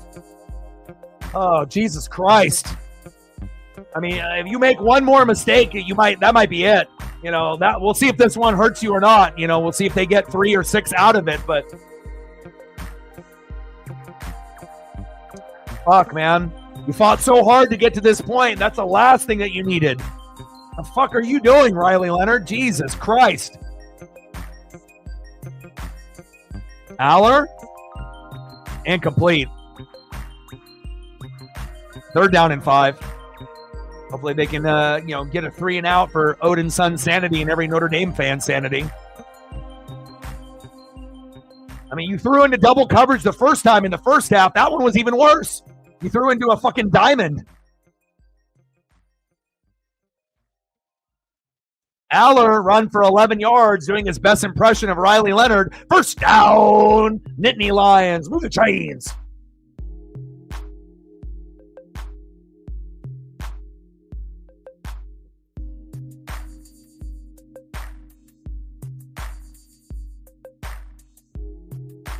I mean, Penn State, you got to punch the football out if you're Notre Dame. You have to get to Aller. And yes, are they holding Notre Dame? Yeah, they're holding, but you still got to be able to fight through that.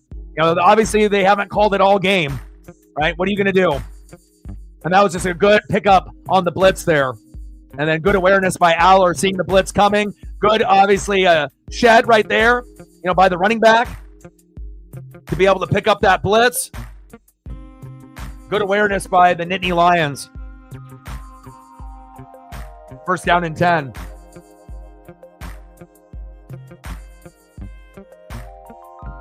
Aller. Floater. 1-on-3. Intercepted. You get one shitty throw on one side and another shitty throw, but what are they going to call? Pass interference on the defense? Is that what they're going to call? Flag on the play. This is going to be a real big call. What is this? Offensive pass interference, defensive pass interference. What is the call? I would assume PI on the Irish. They had 3 guys back there. Oh, shit. Automatic. First down. Yeah, it was PI. You just couldn't see it on the initial play. Yeah, it's number 8. Turn around! You fucking dummy! Come on, 8! Turn around! All you got to do is turn around. Turn your head.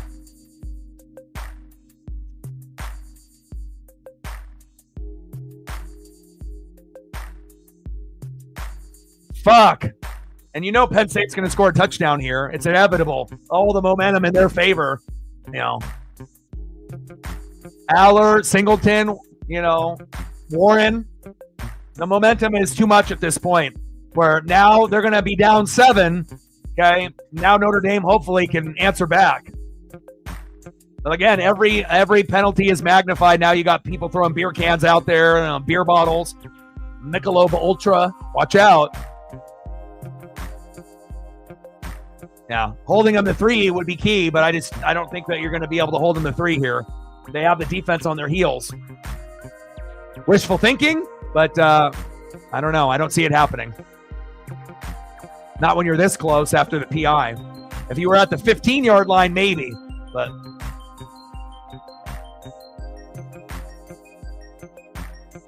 there you go. Good defense there by the Irish. 2nd and goal on the Notre Dame 7. Allen with a gain of 2.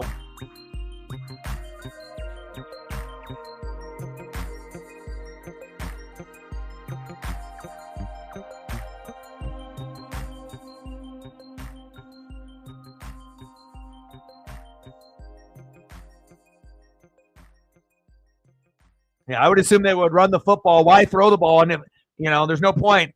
Singleton, touchdown, Nittany Lions. You know, when I feel it, you know. And again, it's all about where you are on the field and the momentum. There is no way that they were going to hold them to 3 on that drive. There's just too much going against them. And look at the offensive line pushing the Notre Dame defensive line backwards. That's not ideal. Touchdown, Nittany Lions. Nicholas Singleton.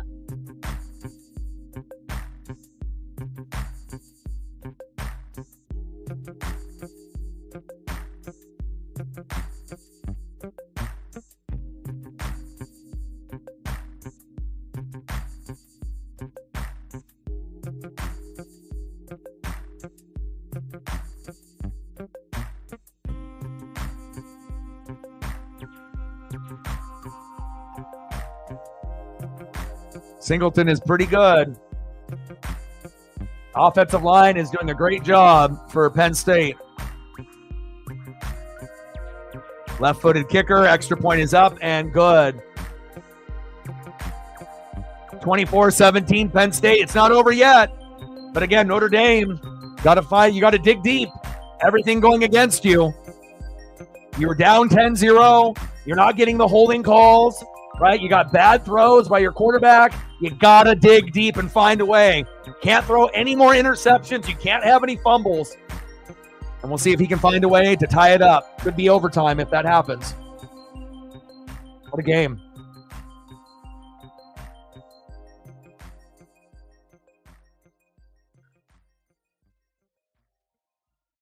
(24-17) Nittany Lions.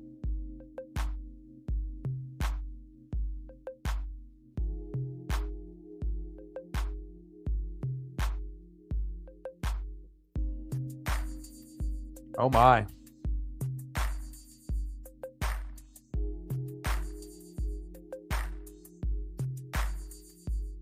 Use your legs, Riley. Because obviously your decision-making throwing the ball is not very good. Get the ball to Aeneas Williams. Get the ball to Jeremiah Love. You might have a chance to tie it up.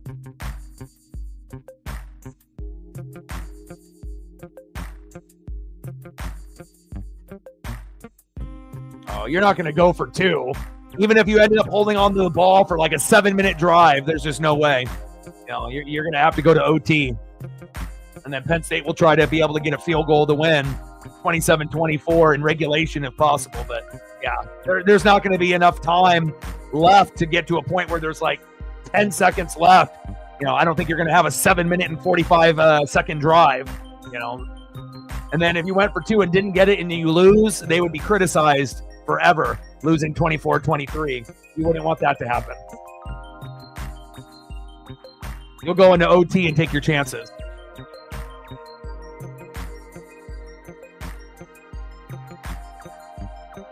Man, what a game.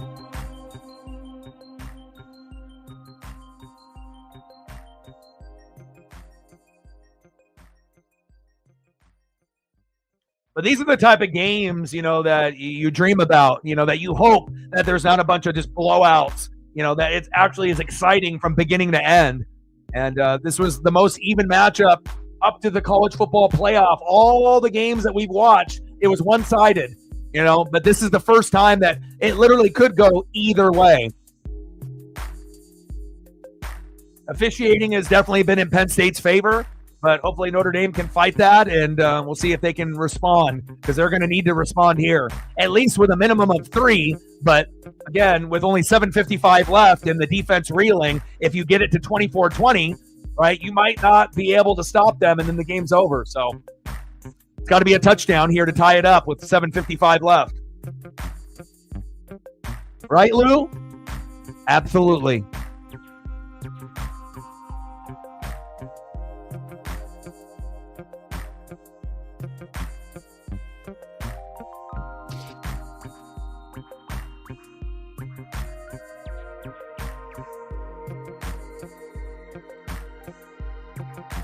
Out of the end zone. Ballsy. Ran into your own guy. At least he didn't fumble. Oh, man. This one's giving me some butterflies.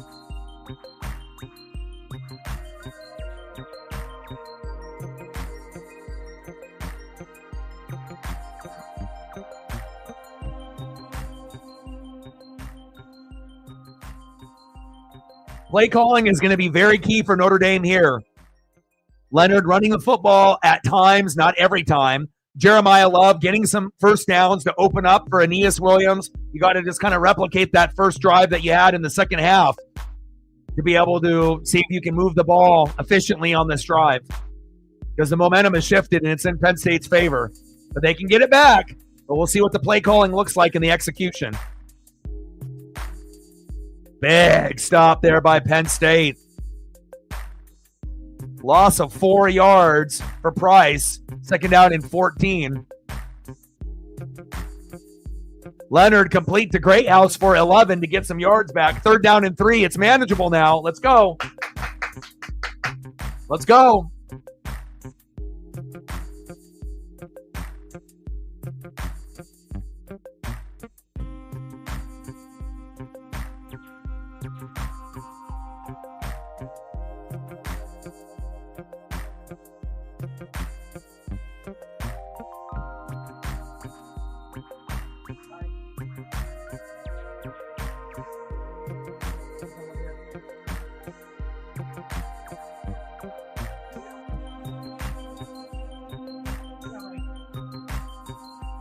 All right, Paisley's in here now. I heard her. She gave me the whimper. Dad, open the door. I love you. I miss you. Third down and 3. Shotgun set. Leonard looking, run. Floater, yes. There you go. First down. Irish, move the chains. Jaden Greathouse coming up fucking big.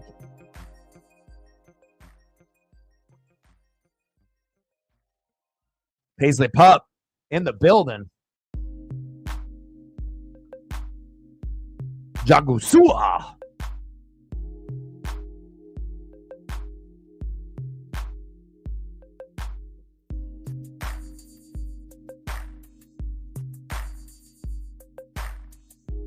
Pass incomplete to Jeremiah Love. 6 yards. Complete. Second down and 4 on the Notre Dame 38.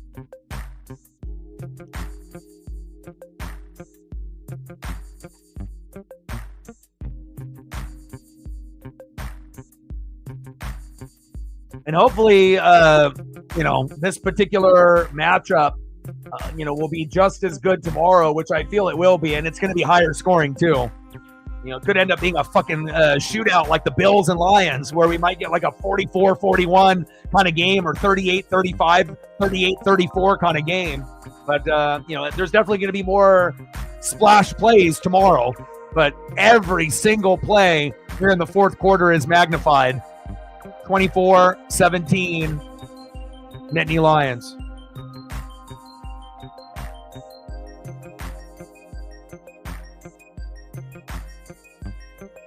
Leonard run for 7 yards. First down, Irish.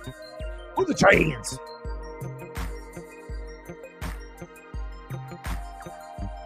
I told you, Leonard using his legs, that's going to be the reason they win or they lose. Obviously, his decision-making with his arm hasn't been very good today, but, he can counteract some of those bad decisions, by using his legs appropriately and running for some key first downs here in the fourth. Jeremiah Love run for 2 yards. Second down and 8 to the Notre Dame 47. Need bigger chunk plays out of Love than 2 yards.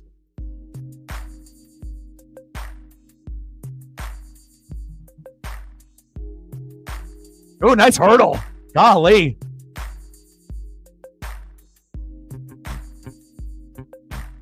Jeremiah Love, it gives no fucks. My knee is about to fall off the bone. Fuck it. Hurdle. Saquon Barkley. Woo! Woo! Touchdown, Irish! Woo! Leonard the Great House.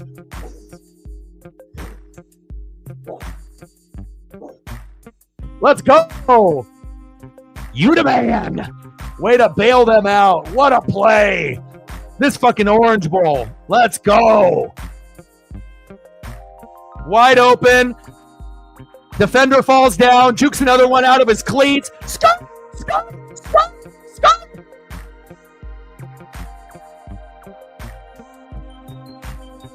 It's not over yet. Oh, baby. This game. Oh, my. Fucking electric. What a horrible time for Penn State's defense to have a blunder, but what a great time for Notre Dame to have a player fall down and then skirt a guy out of his cleats. What a big play. The biggest play of the night. Amazing. And extra point is up and good. We're knotted up at 24, baby. Must be the luck of the Irish. Oh, my. What a game. Could come down to whoever has the ball last. Could be overtime, baby. Oh, my. Oh, my.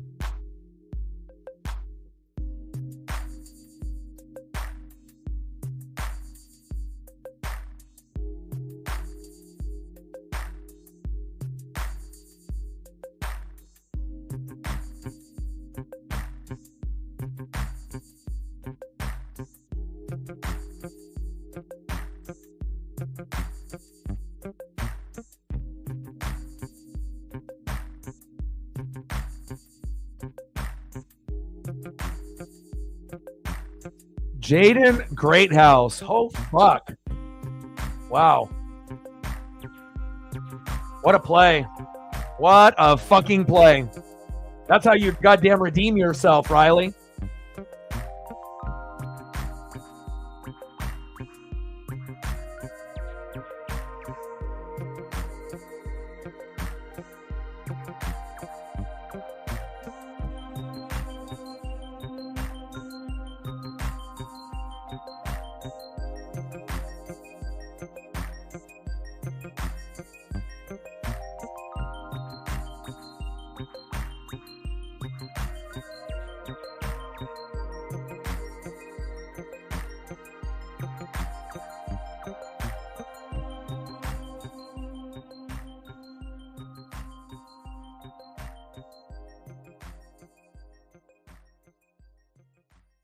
Wow, what a play. What a fucking play. I mean, it's one thing to do the play in like a spring game, but then to do the game like this in the Orange Bowl with a chance to go to the Natty, everything on the line. 54-yard tutty. They had a player go down. He juked the shit out of another one. Lou Holtz said, touchdown, Irish. Let's go, baby. There you go. There you go, Riley. Tim Brown approves that shit. Let's go. Let's go. Let's go, baby. What a game. What a game. Just when you feel like the game is slipping away, for a team, and then all of a sudden they fight back. Seafood Chief in the building. What's good, brother? It's been a great game. Notre Dame was down 10-0 on top of that, too. And they got a field goal late by the backup quarterback. They had offensive linemen, 2 of them go down. The quarterback went down. They had the backup in for a few minutes in the second quarter, right? But then they gave them a bunch of whatever at halftime, and Notre Dame is fighting back. They're scratching, they're clawing, they're fighting. And it's an amazing game, man. The most 50-50 game that we've seen, baby. We're at 36, 14 more to get to 50, 64 to get to the goal. And if you haven't smashed that like button yet, please do.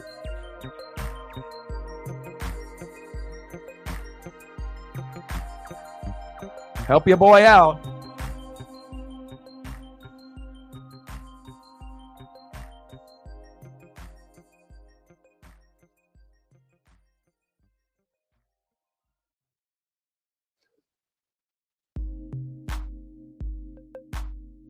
Yeah, it's exciting.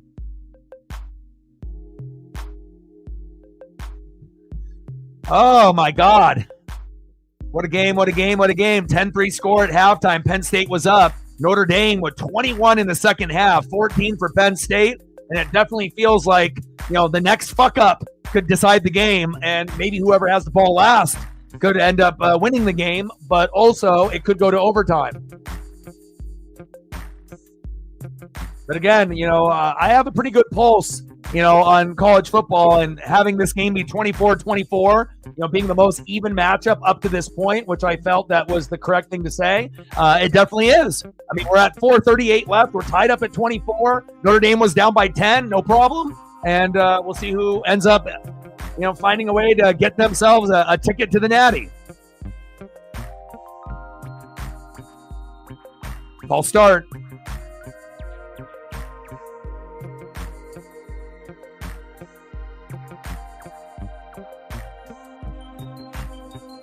Now, if Notre Dame didn't have, arguably the best defense out of all the teams left, they have the best, most takeaways and the most takeaways for points. So if they didn't have that, then we probably wouldn't be at 24-24 right now. If Notre Dame's defense wasn't like one of the best, and we know, Texas at times has a pretty good D, even though they've been reeling lately. Ohio State's defense pretty good. Oregon's was decent, except for that Buckeye game. But they're fighting. 5-yard gain. Singleton run for 2 yards. 3rd down and 3 to the Penn State 32. What you got out there weather-wise, Chief?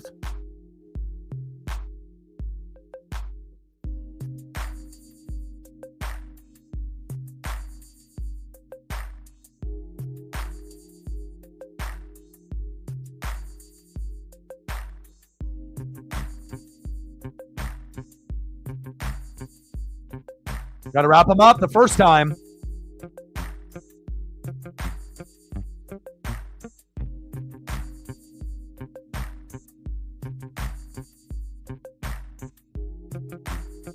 Big play right here.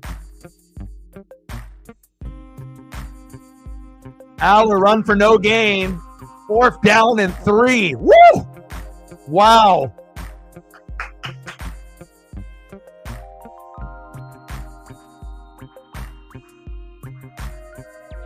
Yeah, he is your guy on 3rd and 3 if you can get him the ball. Look at that blitz. And look at the defense there by Notre Dame.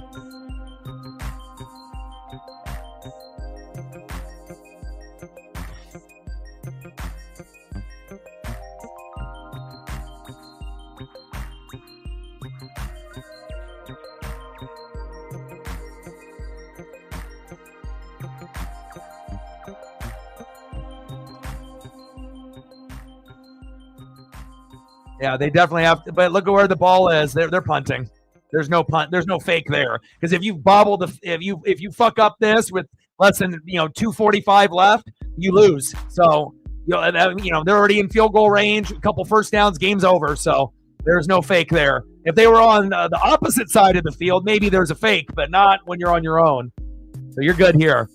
All right, Notre Dame, you have a chance now to be able to be the hero Now you can end up pretty much winding down, and you can keep the ball for the rest of the 2:34 possibly and win the game here with a field goal or a touchdown. You just can't throw a dumbass interception into fucking triple coverage again or double coverage in the first half. Use your legs.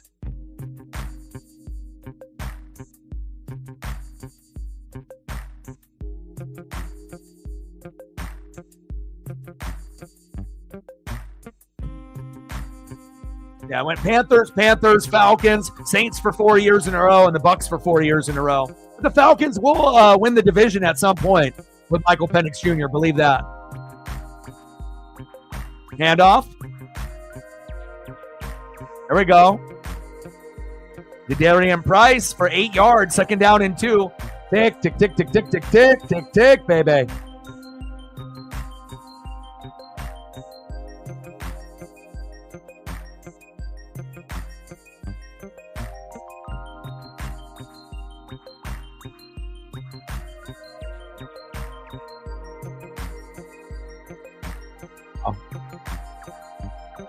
That's not a good stat. Oh, Notre Dame is about to win the game, but they got the worst field goal kicking team in the country. But that was when Jeter was hurt, so then they had to put in the backup. Glad they clarified that. But that's a terrible thing to say when Notre Dame might end up winning the game. Oh, but yeah, they're the worst team in the country with field goals. Jesus Christ! But that obviously was when Jeter was hurt. So.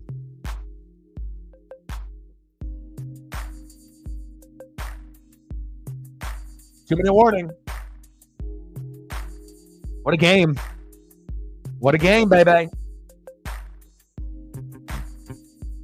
Appreciate all the people that have come through to hang out and enjoy this college football madness. It's going to be great tomorrow as well for the Cotton Bowl. Ohio State, the Ohio State University versus the Texas Longhorns.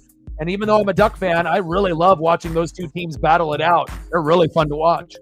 But we got to figure out who's going to be going to the Natty first. Tell him, Lou. Tell him, Jerome. Tell him, Tim. Tell him, Aeneas. Tell him, Jeremiah.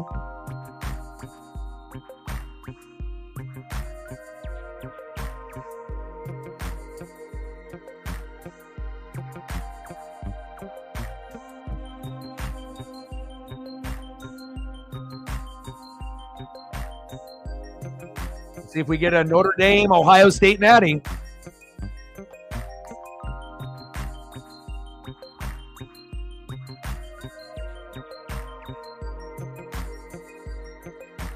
Like, sub, donate, comment, share. If you haven't smashed that like button yet, please do. Help your boy out.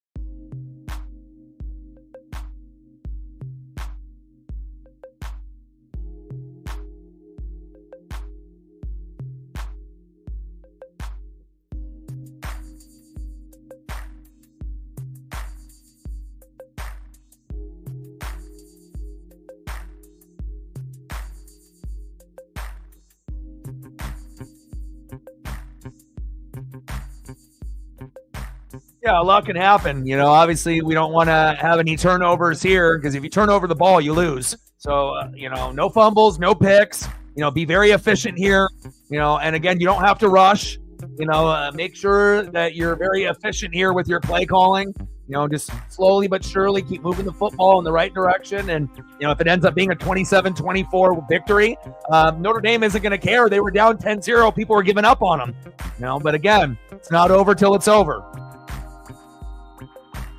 It's not like Penn State's quarterback went down. It's not like Penn State had an offensive lineman go down.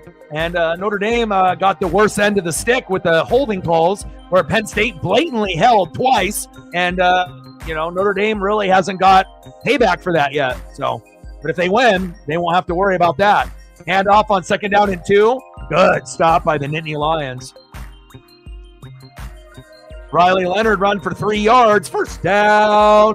Must be the luck of the Irish. Keep running the ball, run the ball, run the ball, run the ball, run the ball some more. But there is going to be a passing opportunity left here in this last minute 30 to open this up. You're going to have to.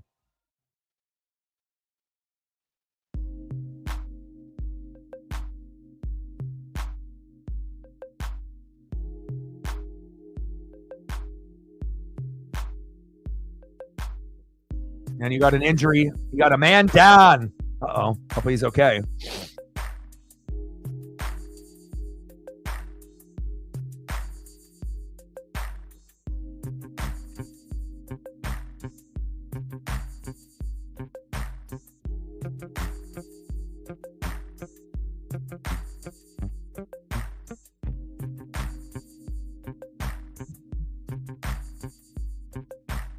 Love you.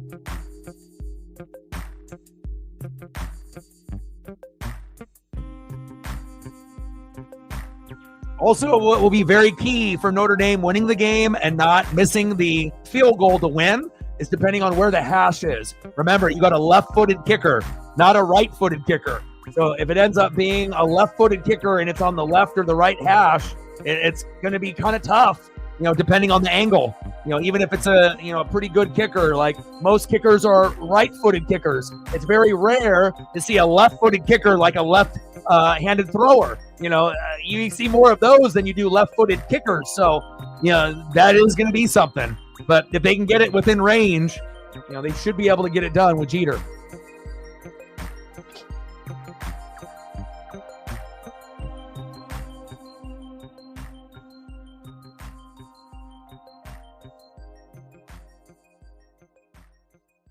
Let's go, baby. Let's go. Let's go.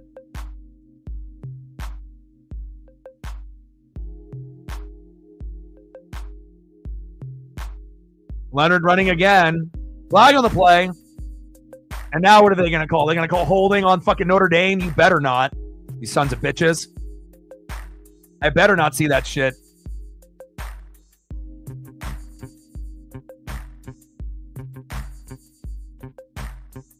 Personal foul. There's the makeup call. That's a makeup call. First down, Irish. For those two holding penalties that we had early on, here's the makeup call right here.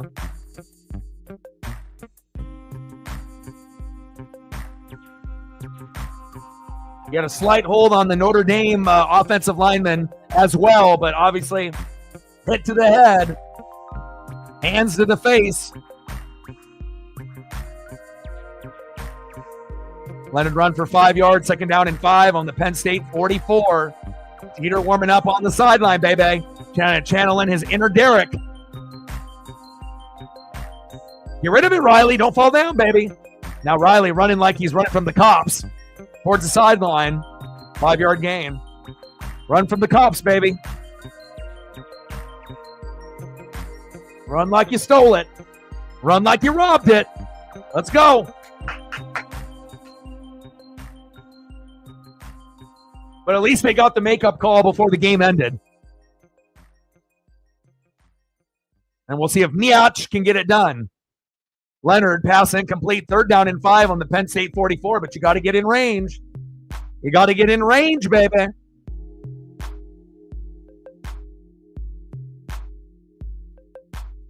Might swerve and hit the corner. Whoa, whoa.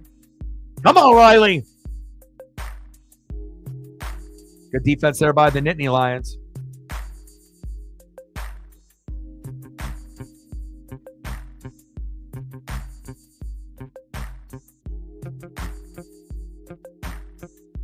Big play here. Play the game. Third down and 5. Great house. Williams. Love. Price. Plenty of options. So right now, if you need anything, you need that offensive line to fucking protect and block. Like if you need anything, that's what you need.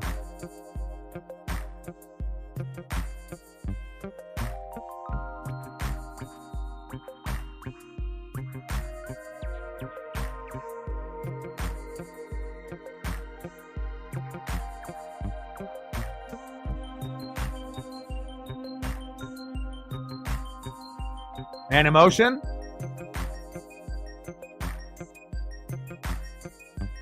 Oh no. Oh, 12 noon. You know what time it is? Time for a sack load. Yum, yum, yum, yum, yum, yum, yum, yum, yum, yum, yum, yum, yum, yum. Oh my. Oh my. Fourth down and long.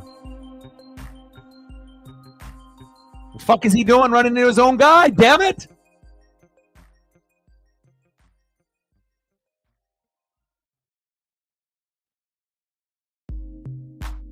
That's what I'm saying. You have to win the line of scrimmage. You can't get fucking pushed back into the goddamn quarterback.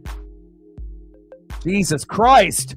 Like the one fucking play that you needed the O-line to fucking block and go forwards. What do? You have half the fucking offensive line going backwards. I mean, obviously that's because of Penn State's players, but shit.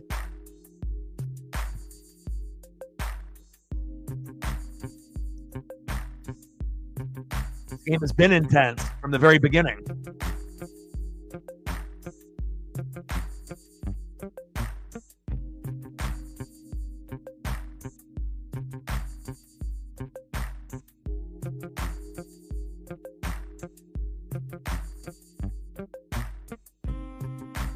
Now punt, and we'll see if it goes to overtime. Now it's going to be up to Notre Dame's defense to hold strong to make it overtime. You know, you've won this year, right, with your defense. And now your defense is going to be called upon again because you can't trust the offensive line at this point to see if you can get the job done.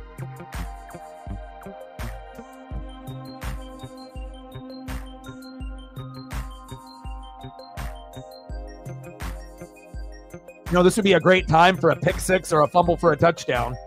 You know, but I wouldn't want to give Odin a fucking heart attack on a broken leg because then he probably would end up having 2 broken legs. So, but that would be an amazing finish to the game, wouldn't it? But again, you just got to be able to stop Penn State. They're going to go to Singleton. They're going to go to Aller. They're going to go to, they're going to go to Warren. So again, you want to make sure you're still being aggressive because if you're going to be passive and not let anything go behind you, but you're going to give everything in front of you, that plays into Penn State's favor. Go after Aller if you want to win this game. Don't just sit back and wait for him to do what he does. Singleton, first down, Nittany Lions. Don't change your method to your madness here. You have to go after the quarterback. They're getting it here. Intercepted! Woo! Let's go! Time for Notre Dame to go to the Natty, baby. Woo! Woo! Woo! Hey, I said pick six, but hey, a pick is just as good. A pick is just as good. Sometimes you got to talk it into existence. Hey, it wasn't a pick six, but I got you the interception, baby.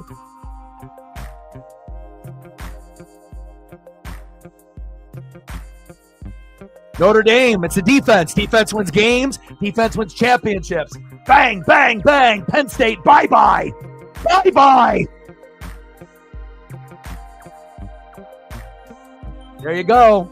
Odin's son, 1 broken leg, 2 broken legs, 3 broken legs, 4 broken legs, 5 broken legs, 6 broken legs. It's all worth it if Notre Dame goes to the natty. Baby. There you go. There you go. Bad throws by both quarterbacks. And they're going to review it. That better be a goddamn pick.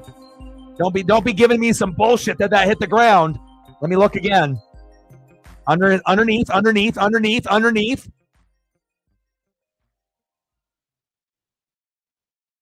Cuppage.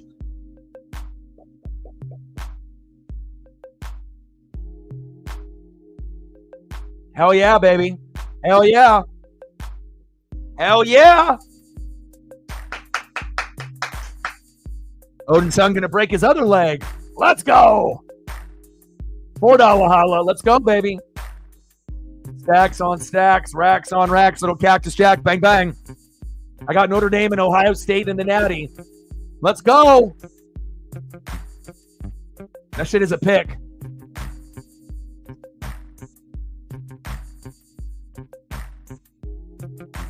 What do you want to see for photos, Chief? You want to save it for food after the stream is over? He said yes.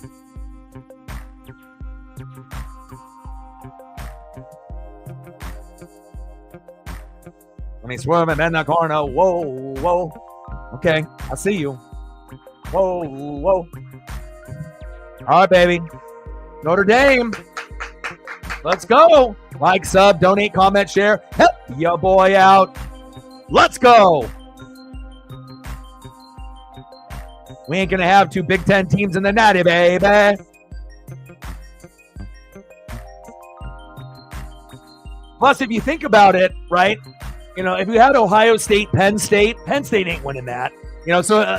Notre Dame, with their defense, they'll have a shot, especially if Jeremiah Love is healthy by then and that flu bug is out of the locker room for Notre Dame.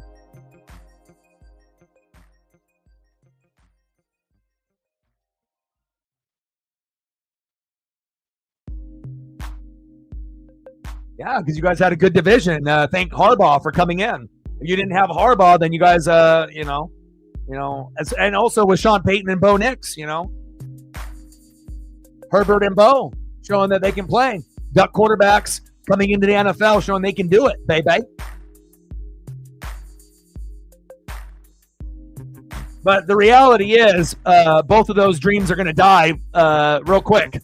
Right? We obviously know in a couple days, Denver will be eliminated by Buffalo, and we'll see if Herbert can beat the Texans. They have a chance to win that one.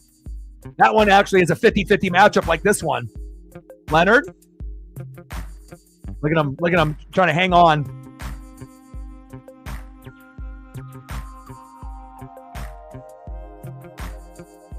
They're down in 3.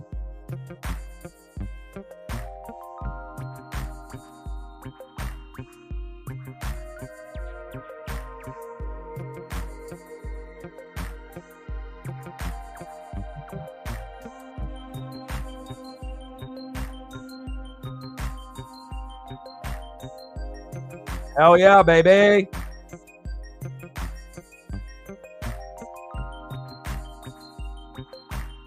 Mitch Jeter, no relation to Derek. He needs to channel in his inner Derek Jeter. Okay. Notre Dame fans are going to remember that kicker's name forever if he makes it. Leonard complete the great house, baby. First down, Irish. Must be the luck of the Irish. And Penn State, hey, you were up 10-0. No excuses. I'm pretty good with my predictions. I'm not going to be right about everything, but we'll see if I'm right tomorrow as well.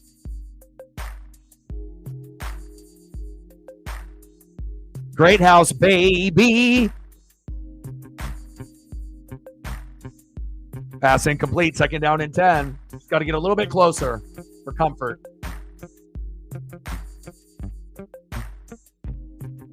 Say, you the fucking man.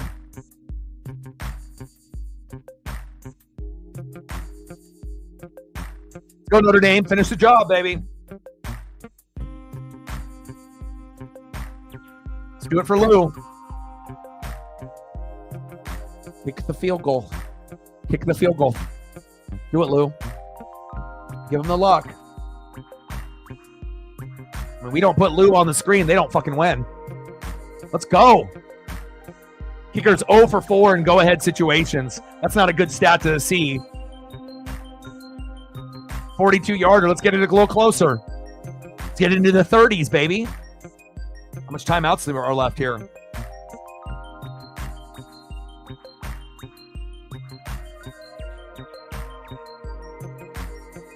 No one would want the Bengals in the playoffs.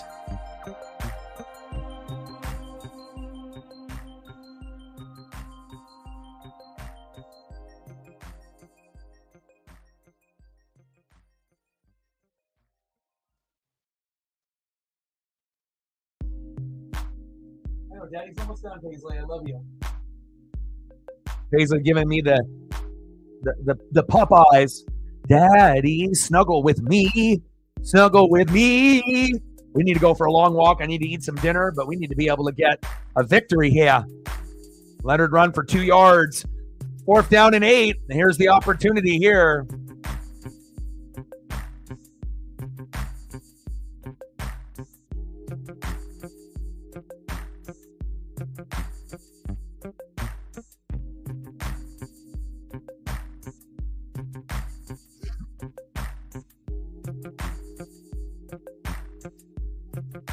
I know, Paisley. Daddy's almost done.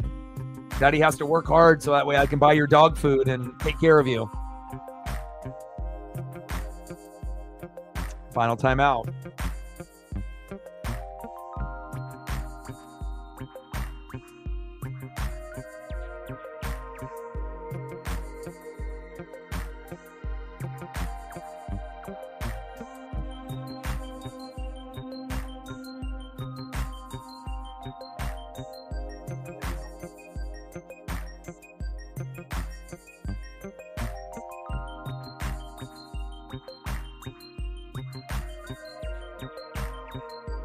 Oh my God.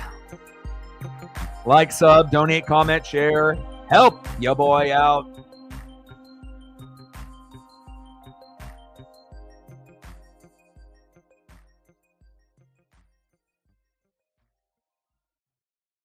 Oh God.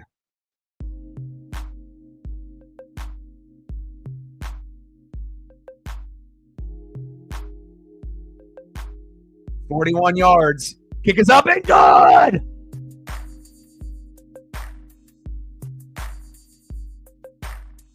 Let's go.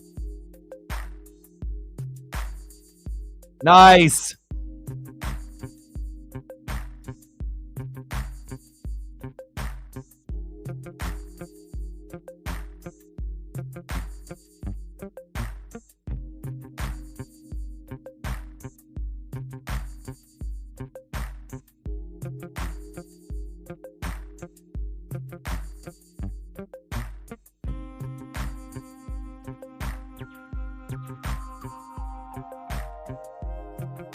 Fuck yeah, baby.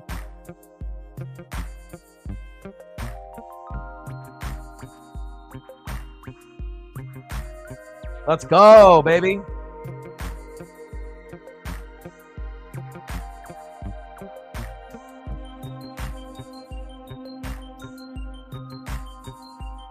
Not over yet, but...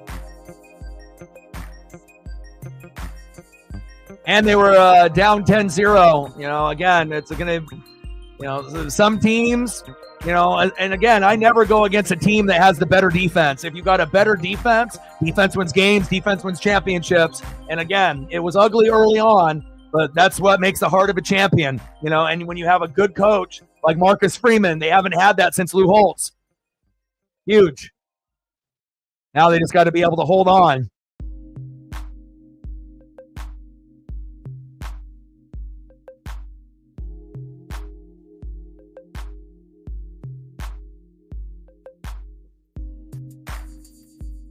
Boot the fuck out of that. He booted that all the way to fucking Oregon. There you go.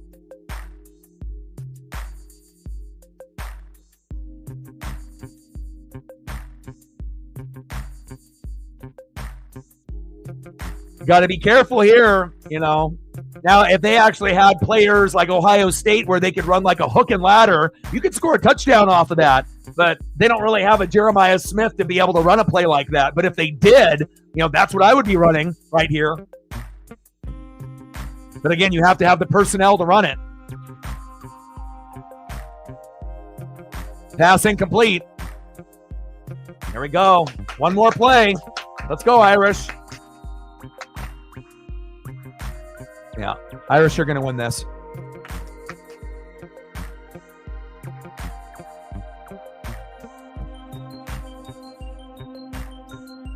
What a game. Knew it was going to be great. You know, when I was making the thumbnail, I had it circled on the calendar. Penn State was offsides there. Lateral. Another lateral.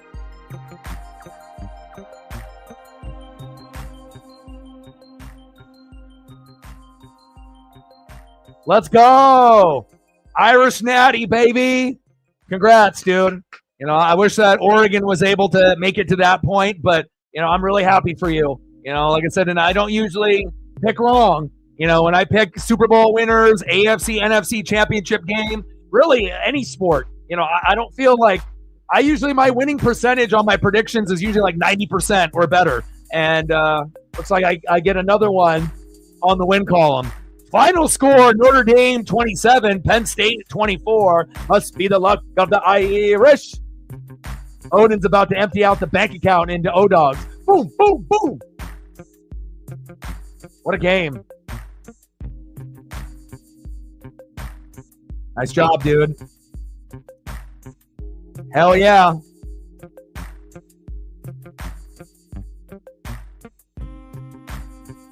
Oh, tomorrow's going to be great. Are you kidding me? All those NFL players playing tomorrow. I mean, it'll be higher scoring than this game. It's going to be electric tomorrow. This was the defensive game. Tomorrow is going to be the offensive game. And it could end up being in the high 30s or the 40s tomorrow. It's going to be awesome.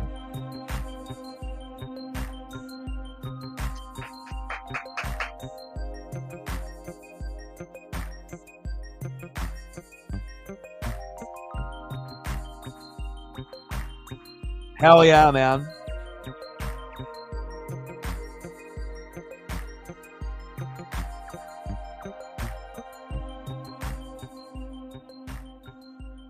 And then you had guys step up, huge. And you got enough out of Jeremiah Love being injured to get it done. If we don't bring up Lou Holtz, you don't win. That's the difference. It's Lou. Nice job, Lou. That's what we needed.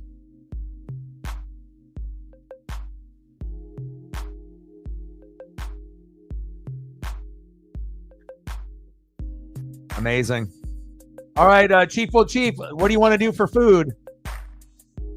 I gotta eat dinner and I gotta take Paisley for a walk, but I want to make sure we get some food photos up. And then tomorrow, same time, same place, 4:30 Pacific, Ohio State, the Ohio State Buckeyes that beat the fuck out of my Oregon Ducks, going against the Texas Longhorns that almost lost to the Arizona Sun Devils. So it's gonna be an awesome game. Quinn Ewers, Jeremiah Smith. What else do you want?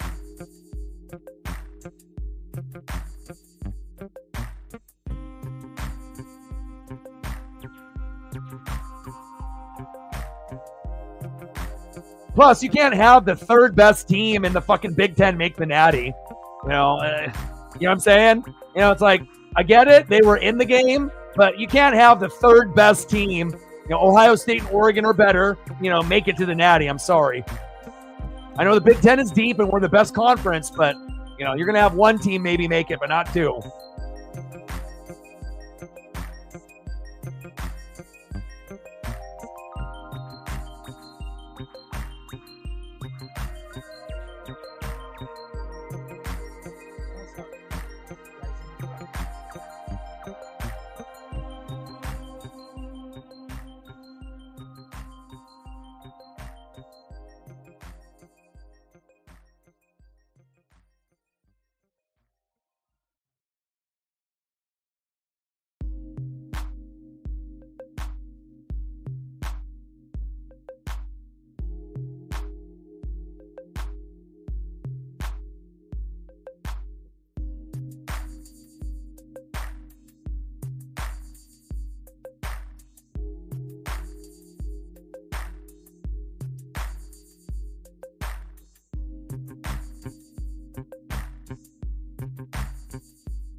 Oh, what about some deep dish, baby?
Yeah, it also depends on how much football you watched of those other teams during the regular season too. So,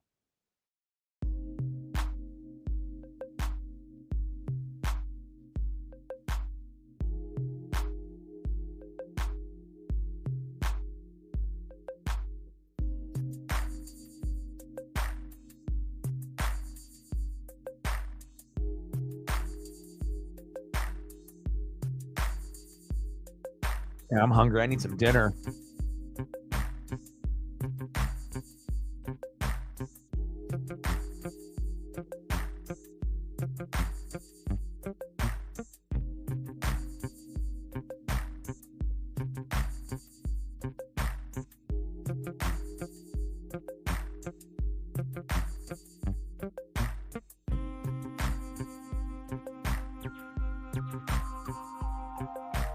The deep dish pasta combo. Oh, God.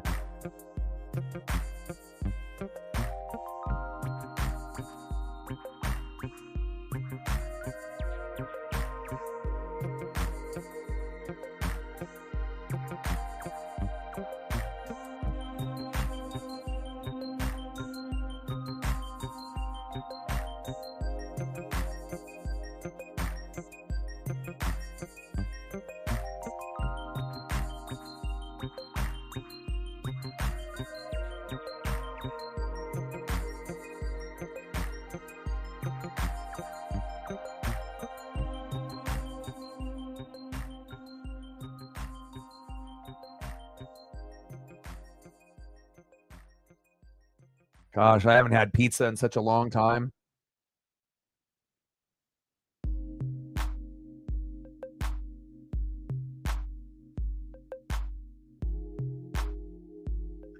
Five days in a row of playoff football. This is day number 1. Can you imagine what tomorrow is going to be like? And then the playoffs in the NFL. Oh, my God. It's heaven, baby.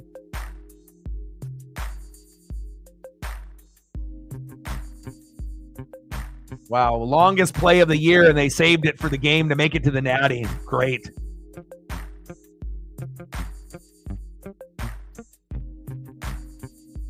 What a big interception for Notre Dame, and that's what they do.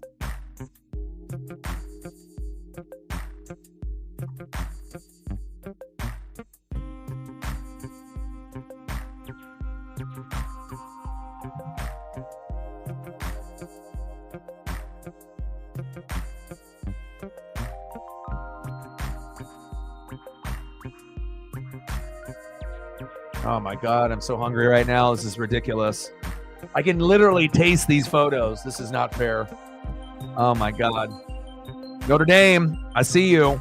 College football semifinal, the Capital One Orange Bowl. Final score, Notre Dame 27, Penn State 24 after being down 10-0. No fucking problem. What a game. Well, I love you guys, and I appreciate you guys very, very much. Shout out to Megan, Captain, Sarah, STL, and Chief. Appreciate you guys very much, as well as Odin's son. Congratulations to him. And again, we'll be live tomorrow, same time, same place. And then tomorrow will be the Cotton Bowl, the Ohio State University versus the Texas Longhorns, 8 versus 5, even though Ohio State's playing like a 1. Can't wait to be able to see that, and hope you guys will be there for me tomorrow. If you guys haven't smashed that like button yet, please do. And I got one question for you. Well, you know, talk sports like us. Your boy Ryan, Northwest Sports Fanatics, and I'm out. Okay.